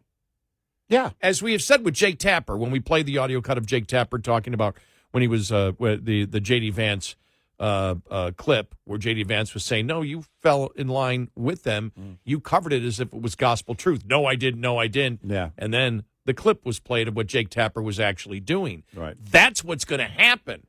Yeah. Because the media is going to now try to run from this. Because you saw it yesterday. It was like, holy crap. Yeah. From them, and I don't know if the holy crap was because they've been caught, or I think that's more of what it is, then, wow, we can't believe that we were lied to. Right, yeah. Because that's not going to sell with the American public. It's Why? not. Because the American public knew. We saw it with our own eyes. And if you and the media are saying that you were fooled because the Biden administration lied to you, then you have your observational skills suck. Get out of the business. Yeah, you should quit. You're not a journalist. You have no ability to observe, to find the truth. Oh, this is going to when the truth played out in front of you every single day on this. But these the players here in the liberal activist media were his biggest defenders. Scarborough. F you if you can't handle the truth. Okay, tough guy. Remember that day where you and I said, can you believe he did that? Yeah. We knew it was going to come back and bite him. Can you believe? Big time. Can you believe Mika made him do that? Yes, dear. Yes, Mika. Yes, dear. Whatever you want. Oh, you want me to sound like an idiot? Yeah. Yes, dear. Yes, dear. Whatever you want, dear. Yes, dear. I'll sound like a complete moron. Think about it. Yeah. Was there ever a bigger self-own ever? No. In the media? No. I can't remember. Because he was so passionate. It was like, yeah, dude, what do you want? Right. 866-90 Red Eye. We'll be right back with more Red Eye Radio with Eric Harley and Gary McNamara.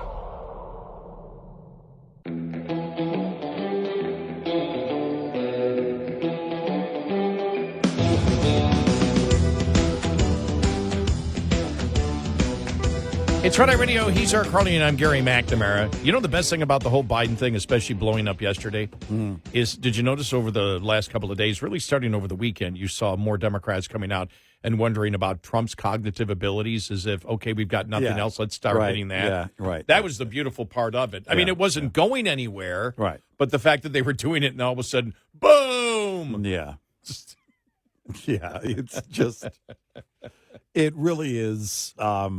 It's insane right now because, again, what do you focus on? You focus on Trump quite possibly making another huge peace deal, bringing peace to the Middle East. Or do you focus on Jake Tapper's book? Oh, my gosh. And there's nothing else going on.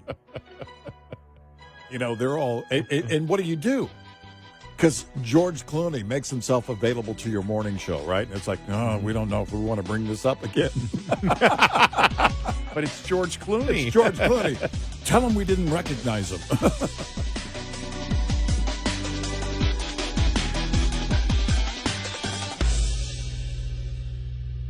This is Red Eye Radio on Westwood One.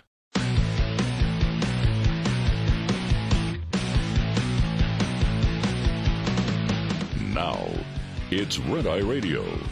Gary McNamara and Eric Harley talk about everything from politics to social issues and news of the day. Whether you're up late or you're just starting your day, welcome to the show.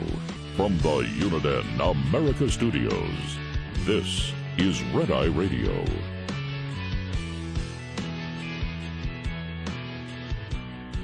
All across America, could you talk for a moment?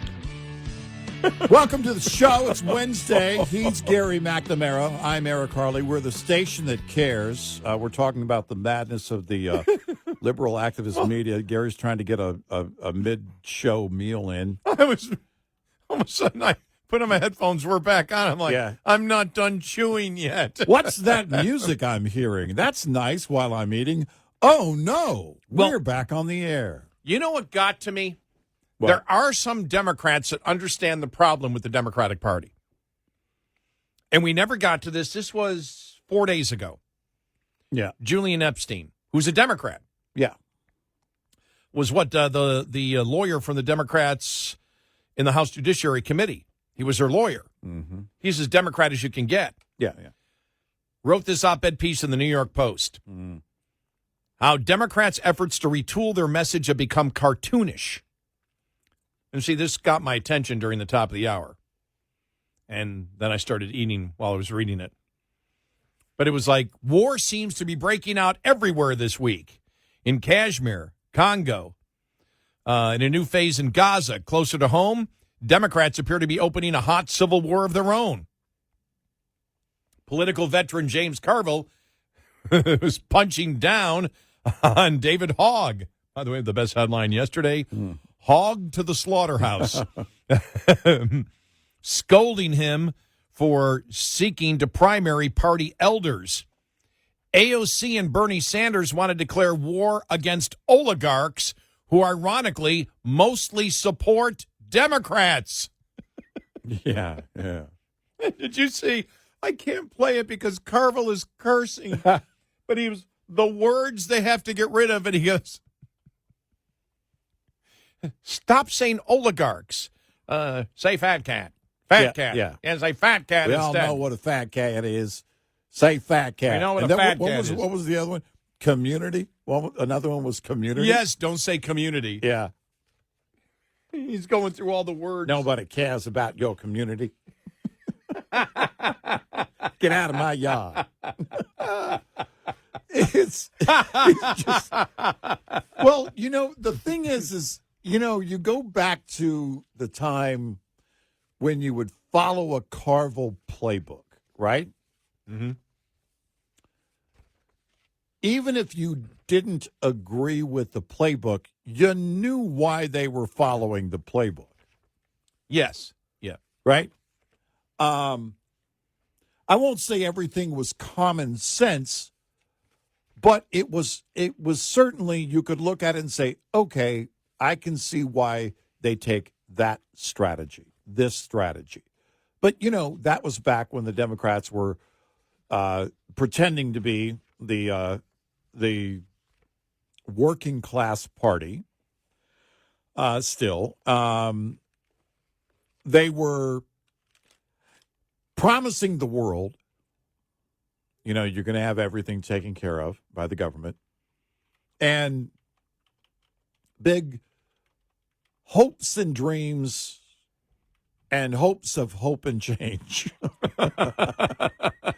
And when you look at those things, it's like, well, of course.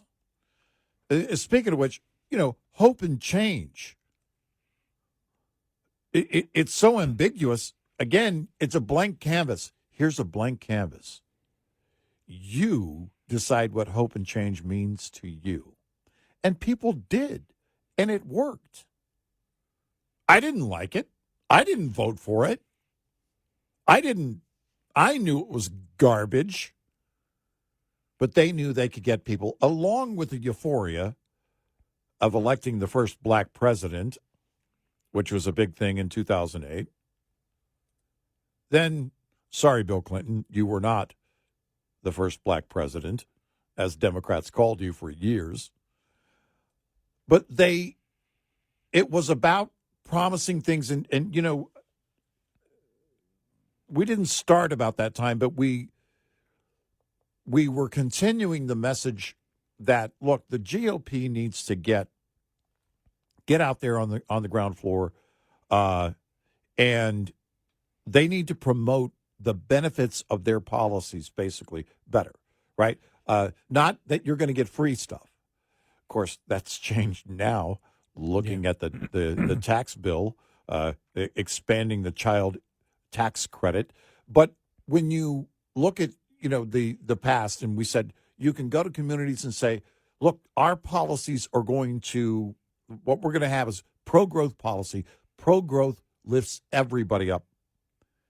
And we want that. We want an increased buying power for everybody, which brings you greater independence. Are you saying Democrats should say this? No. Oh, okay. No. Republicans. Oh, okay. We were saying it back then because the Democrats were effective at promising you the world simply because you exist. We're going to, we're going to give you this. We're going to give you that. Well, the GOP needs to get out there, and we have been saying that. You need to get out there and say these things. Pro-growth policy means this for you directly. And they just didn't get it done. It really wasn't up until Make America Great Again in 2016 that you saw that which was really about the economy. Yeah, but you see the populists in the Republican Party not talking as much pro-growth as they're talking about giving certain demographics will give you money to vote for us. That's why I brought up the child tax credit expansion. Yeah, just want to get back to this article, though, from Julian Epstein about the Democrats, though, right, where he talks about AOC and Bernie Sanders want to declare war against oligarchs who, ironically, mostly support Democrats and their causes. This is to show you that there are Democrats who know exactly what the problem is. Yeah. And then he writes, the portly Governor Pritzker, and remember, Julian Epstein is a lifelong Democrat, from what I know, is now competing in a speech in New Hampshire to New Hampshire Democrats to be the party's angriest man in the room, of course, when his family is not running Harvard University into the ground with anti-Western propaganda and open tolerance for campus bigotry. Again, this is a Democrat. But there's a certain self-defeating, almost Elmer Fudd quality overlying these Democratic Party folks. In large part, progressives still don't get why their brand is so toxic, with only about 1 in 5 voters approving of congressional Democrats. Here we go. You ready? All right. Here's the point of the article. No, it's not the message. And no, it's not the messenger. Voters don't like the products Democrats are selling. To put it in Red Eye Radio terminology, Democrats on the issues suck. They're promoting a bigger welfare state, cultural extremism, anti-merit identity politics, shamefully failing public schools, and maximal rejectionism of everything Trump. And they don't like the party-wide gaslighting, which Biden's reemergence on BBC reminded them of this week. So it's back to Elmer Fudd. Fudd could never catch Bugs Bunny and often wound up shooting himself in the face. Keep this image in mind as you consider what's happened in the last week or so. Democrats breathlessly predicted economic apocalypse, only to find an economy far more resilient than the experts predicted. They swooned to repeal Trump's tariff authority that they gladly overlorded when Biden employed it. Meanwhile, Trump started triangulating 2 key Democratic constituencies, labor and Hollywood, who in various degrees backed the trade reset. We knew that, though. But look around the corner. If the White House can stick the landing on the 17 imminent bilateral trade deals with major global partners, depressurize the squeeze of second-order countries, and narrow the tariffs to focus on China, then a major trade reformation could be within sight. Together with the big, beautiful tax relief and deregulation bills slated to pass soon, midsummer could see a major economic boon. If so, Elmer Fudd Democrats will have nothing, as is often with the case with maximal rejectionists, and will soon be seen as the boys and girls that cried wolf, as they were in Russiagate and the Nazi slurs directed at Trump. And, basically said what we said, and that's why we said with Trump, you get this thing, just keep the economy going. You have the economy going, the Democrats have nothing. They don't have anything. There isn't any. The only weak spot is where the economy goes from here for Trump. That's it. Yeah, right. That's it. The second half was a Democratic messaging last week was due process for illegal alien criminals facing deportation.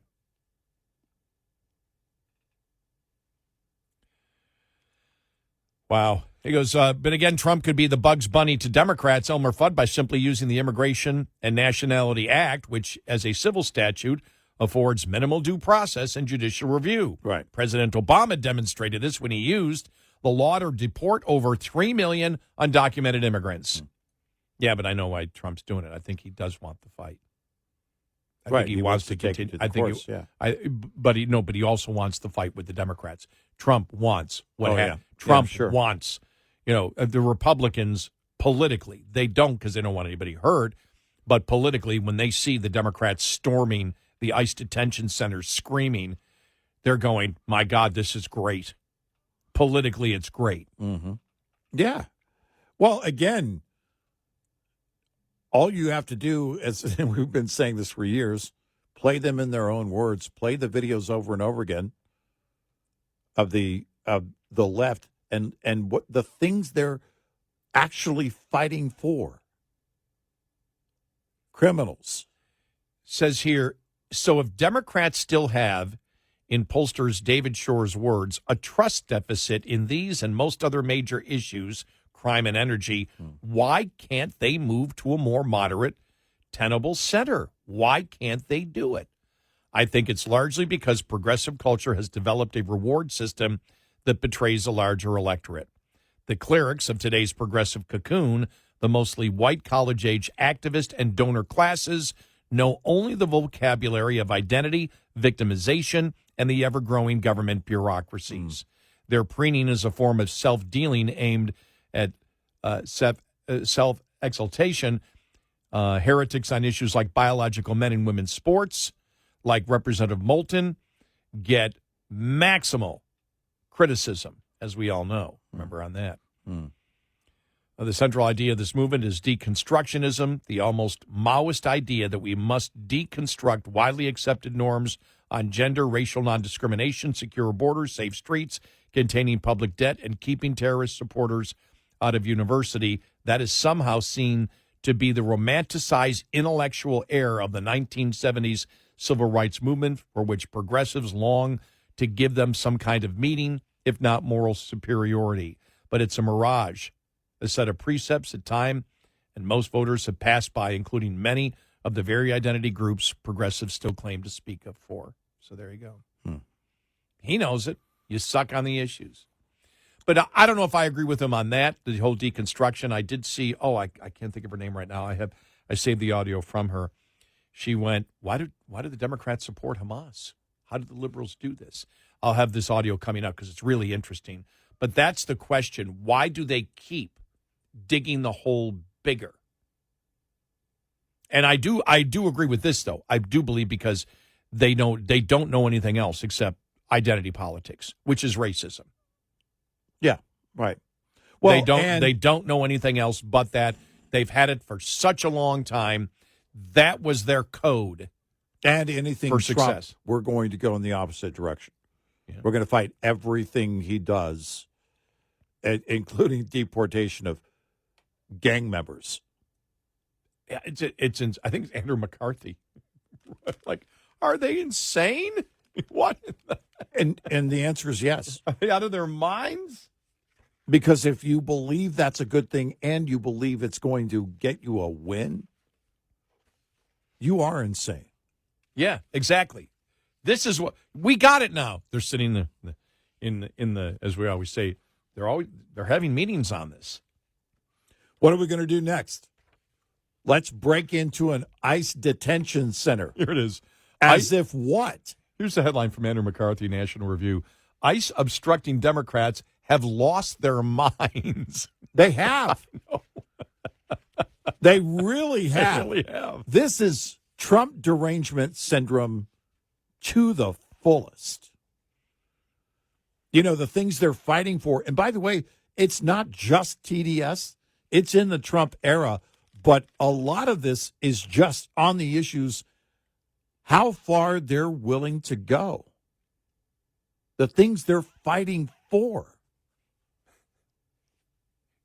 Just insane. It is insane. It really is.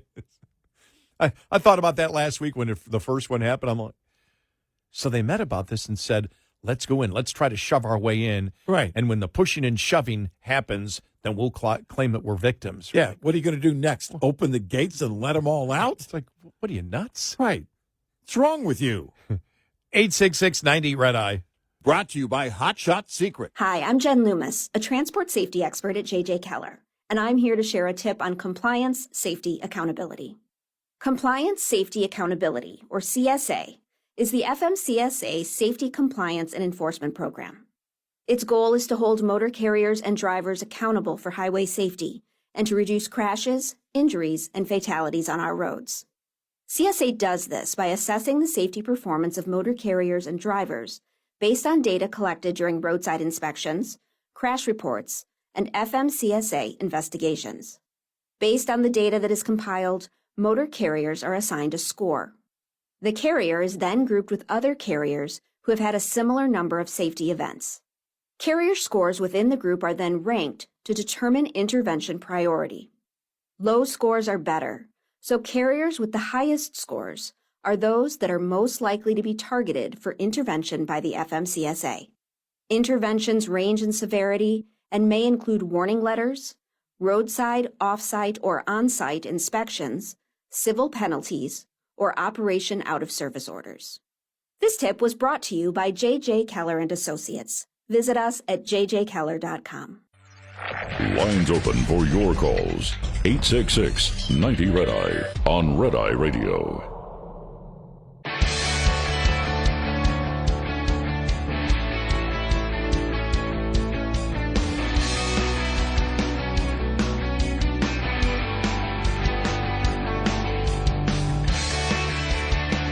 It's Red Eye Radio. He is Eric Harley, and I'm Gary McNamara.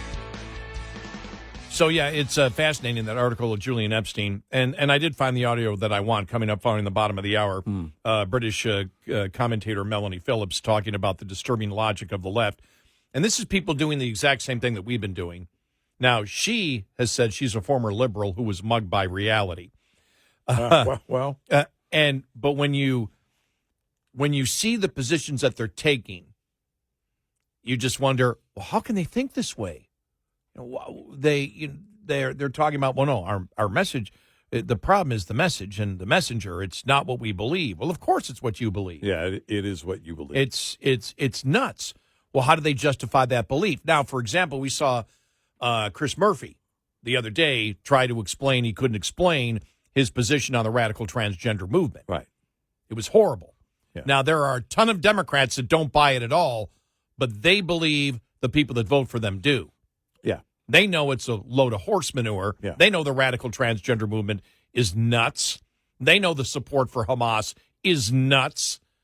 But they won't have a job if they don't keep promoting it. Right. And so they're always trying to ride this tightrope, and they can't do it. It doesn't work. The public doesn't buy it. But there are people that actually buy into it, and that's when you ask the question, why? How? What's going through their minds? More on that coming up. Plus, we'll get more of the James Carville thing the other day from the podcast where he talked about words that Democrats have to stop using because it is pretty hilarious. Yeah.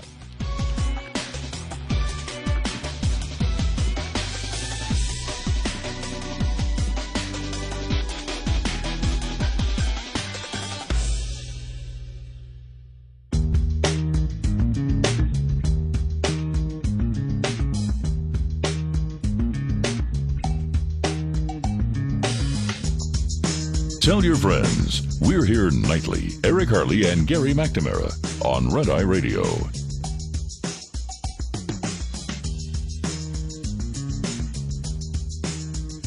Red Eye Radio. He is Eric Harley, and I'm Gary McNamara. Good morning. Thank you for being here, as always.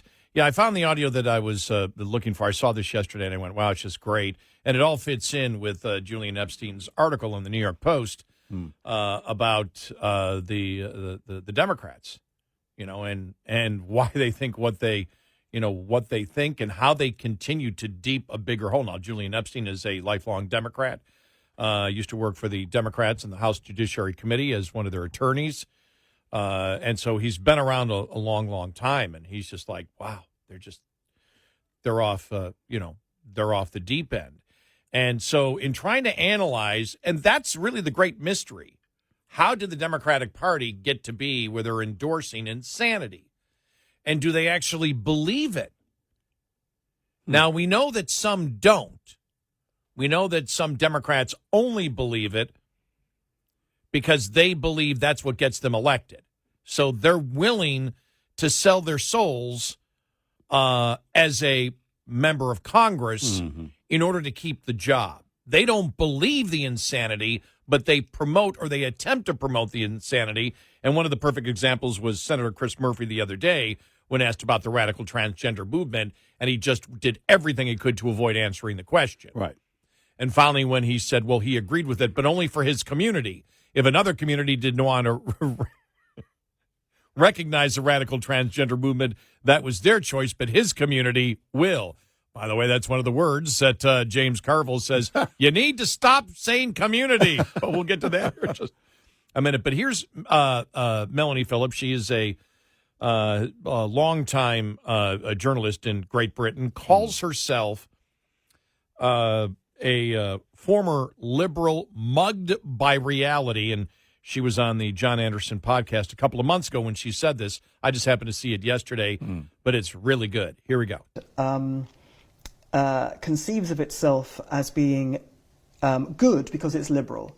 The Western liberal tells him or herself, I'm a good person because I'm liberal, and I'm liberal because I'm a good person, which means that I believe in things like the brotherhood of man, conscience and compassion, looking after the wretched of the world, the poor and the wretched of the world, standing up against abuses of power. These are all good things, and that's why I'm a liberal. And I'm a liberal because of all these good things. So, one of the expressions of my goodness and my liberalism is that I support the Palestinian Arabs, who I think are an oppressed people, and they are oppressed by the Israelis, who have taken their land away from them, and they are oppressing them. Now, every part of that, in my view, is a lie. But put that to one side. This is what the liberal progressive thinks. And the liberal progressive thinks that supporting the Palestinians is therefore something that makes the liberal progressive a good person. October 7 happened, and suddenly you have a situation in which the people that the liberal progressive has supported as being oppressed, and everything they do is a legitimate defense or resistance against oppression, suddenly we can see that those people have turned into the most bloodthirsty savages that could ever be imagined. Not just people who kill, but who slaughter in a sadistic, barbaric, debauched and depraved fashion that people can't imagine ever happening. They have slaughtered, raped, beheaded, tortured, burned alive babies, children, women, elderly men, and others, and in which the people that they have supported as being oppressed and good people because they're victims are these savages. And the people they have represented as oppressors are the victims. They can't have that. Because if they have that, if they admit that that is the case, then their entire worldview is shattered, because the people, you know, the cause they have supported as representing goodness is shown to be evil. And what does that make them? It makes them evil. So they can't have it. So what do? They go to extraordinary lengths to pretend that black is white, that justice is injustice, that oppression is resistance, and vice versa. So they have to represent the Israelis as being at fault. The Israelis are to blame for what's happened. So there is no better way of blaming people than accusing them of the very thing they are the victim of. Projection. So you accuse them of genocide. We hear it also regularly. The Israelis are accused of being Nazis. It's the same thing. It's not simply an offensive thing. It's a very deliberate thing, because if the Israelis are Nazis, then we are free. We, the liberal West, are free of any kind of guilt or any kind of association with bad things, because they are to blame. They are the people who are bad. And so we are free to continue with our fantasies of us being good people. And I think that's also what lay behind these amazing scenes that we saw on social media of people with their hands tearing down the posters of the hostages. Now you have to ask yourself, what's going through the mind of someone like that? These weren't posters advertising Israel. They weren't advertising the Israeli Defense Forces. They were pictures of babies, of children, of women who had been kidnapped by bloodthirsty monsters, by savage, depraved savages, and were being almost certainly subjected to untold horrors. And yet they were torn down, and the faces of the people tearing them down were contorted very often with rage and hate. And you have to ask yourself, what's going on in the mind of that person? And it seemed to me that they had to literally, with their fingernails, tear it out of sight. It was something that could not be tolerated to be in existence at all. The very concept of the Israeli babies and children as victims of the people they had been supporting, because it contradicted the narrative on which they had hung their own moral worth. And it seemed to me also they were tearing the Jews out, trying to tear the Jewish people completely out of their world, out of their sight, out of their world, out of their minds, out of their thoughts, and out of their consciences. That's to me what it represented. But I guess my question would be, well, where does the original hatred of the Jews come from? How did you justify that? Before you get to the point of, they always believed that, that the Palestinians were victims. How did you get to that original point? That she doesn't explain. And I'm not criticizing her. I'm just saying, because she's actually making a great point. Mm-hmm. But my question would be, well, if your theory is true, this is how the left thinks, then how did they come to that original thought? Yeah. That the Palestinians were victims and Israel was the oppressor to begin with. That would be my question. When I look at, again, she's from Great Britain. Anderson, I believe, is from who does the podcast, is from Australia. But when you look here in the United States, what gets people to support the racism of the identity politics, which has been institutionalized in the Democratic Party? Because you see a lot of mirroring of what she says, because I believe what she's saying is true. I just haven't got the full explanation of, how she believes they originally came to hate Israel to begin with, where the Jewish hatred came from originally, and the support of groups and organizations that promote, and it's clear that they promote Islamic radicalism. Yes. Which has been around for a while. This isn't a new thing. That didn't appear on October 7th. It wasn't like that didn't appear before October 7th. Mm-hmm. We know that it's there. But if you look at the American liberal today, and you see critical race theory, that all whites, we must live in a society that believes that all whites are systemically racist, that it's cultural, that they live that life, they all live that life, and they may live that way. I tend to believe, and you and I have said this before, because how in the world could you say that's true when we all know we've met people in our lives, irrespective of their skin color, that really don't see skin. They don't see skin color. The vast majority of Americans don't. They deal with people one-on-one. And nobody really buys into the fact, or a few, but I mean the vast, vast majority don't buy into the fact that anybody is superior because of their race. Right. That there are superior human beings, walking around and you're second class. Nobody really believes that. I've said today, modern racism today is more jealousy and envy. The government's helping them and not helping you. White Aryan nations recruited a lot by that over the last couple of decades. Okay, they get this, you don't get this. Therefore, you need to be angry. When it comes to the radical transgender movement, how in the hell did you get the party of liberal women's rights in this country to support men defining women, men invading women's private spaces, liberals stating that girls need to become used to men's genitalia? Where the hell does that come from? How do you get to that point? What is it in their brain? How can they virtue signal to themselves that they are somehow the higher morality in our society by holding absolutely misogynist views? And that because the misogyny comes from what they believe and the fact that they're okay with the threats, the bullying, and the intimidation of young women who wish to play sports against other biological women. They've been very vocal, and I can only judge them by their actions and the things they're saying.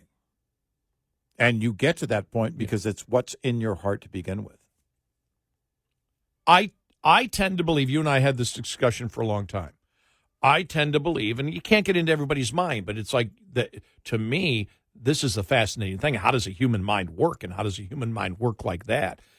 I tend to believe that the people, there, if you have white people walking around saying, because you look at the Democratic Party, and they talk about the elite white woman, for example, is the one that they're not losing that demographic. That's where the Democrats aren't losing. And you see them, for example, remember the two women telling the black cop that he's not really black. Mm-hmm. Most of America is looking at it going, what? You're telling a black cop he's not really black because he's a cop? That he betrayed his race. Right, that he betrayed his race? By being a police officer. And where I believe all this comes from, and you and I talked about this for the longest time, how can you judge people by groups and dare call anybody else racist? I believe because they understand they're racist. They actually believe it. They judge people by groups. I believe that they're guilty. I do believe in liberal white guilt. They have these thoughts of racism. It's how they think. That's how they think. For years. That, right. And she touched on it just now. You're projecting onto someone else what you actually think, how you actually think. Right. And we've been, because you stand back, any reasonable person stands back and says, well, how does their brain work that way? Or how is it that they believe this? How is it that they're accusing others of this? It's because that's exactly what's in their heart to begin with. It's because that's who they are themselves. And where they talk about, and this was really interesting because to take it a bit further, because you and I have always asked this question way back then, I feel guilty, but I'm better than you because you're the opposition, therefore you must really be a racist. 866-90-RED-EYE. We'll be right back with more Red Eye Radio with Eric Harley and Gary McNamara.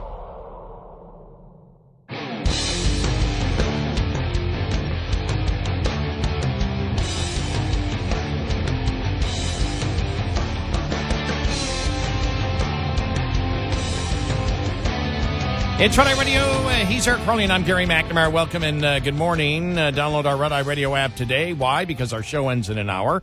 And after our show ends, our show becomes our podcast, which you can listen to at any time on our app, our Red Eye Radio app. So do it today. Also, if you can't listen to one of our great radio stations overnight, live for some reason, you can always listen on our app because we carry all 5 hours. We're always here for you. Yep. Coming up following the top of the hour, judge upholds Trump's authority to deport criminal illegal immigrants. We'll get to that. The Milwaukee County judge has been indicted for allegedly helping an illegal immigrant evade ICE, an illegal immigrant charged with a crime evade ICE. Plus, the beauty of Schumer right now, he refuses to answer questions about Biden after the Jake Tapper book came out. More of this coming up.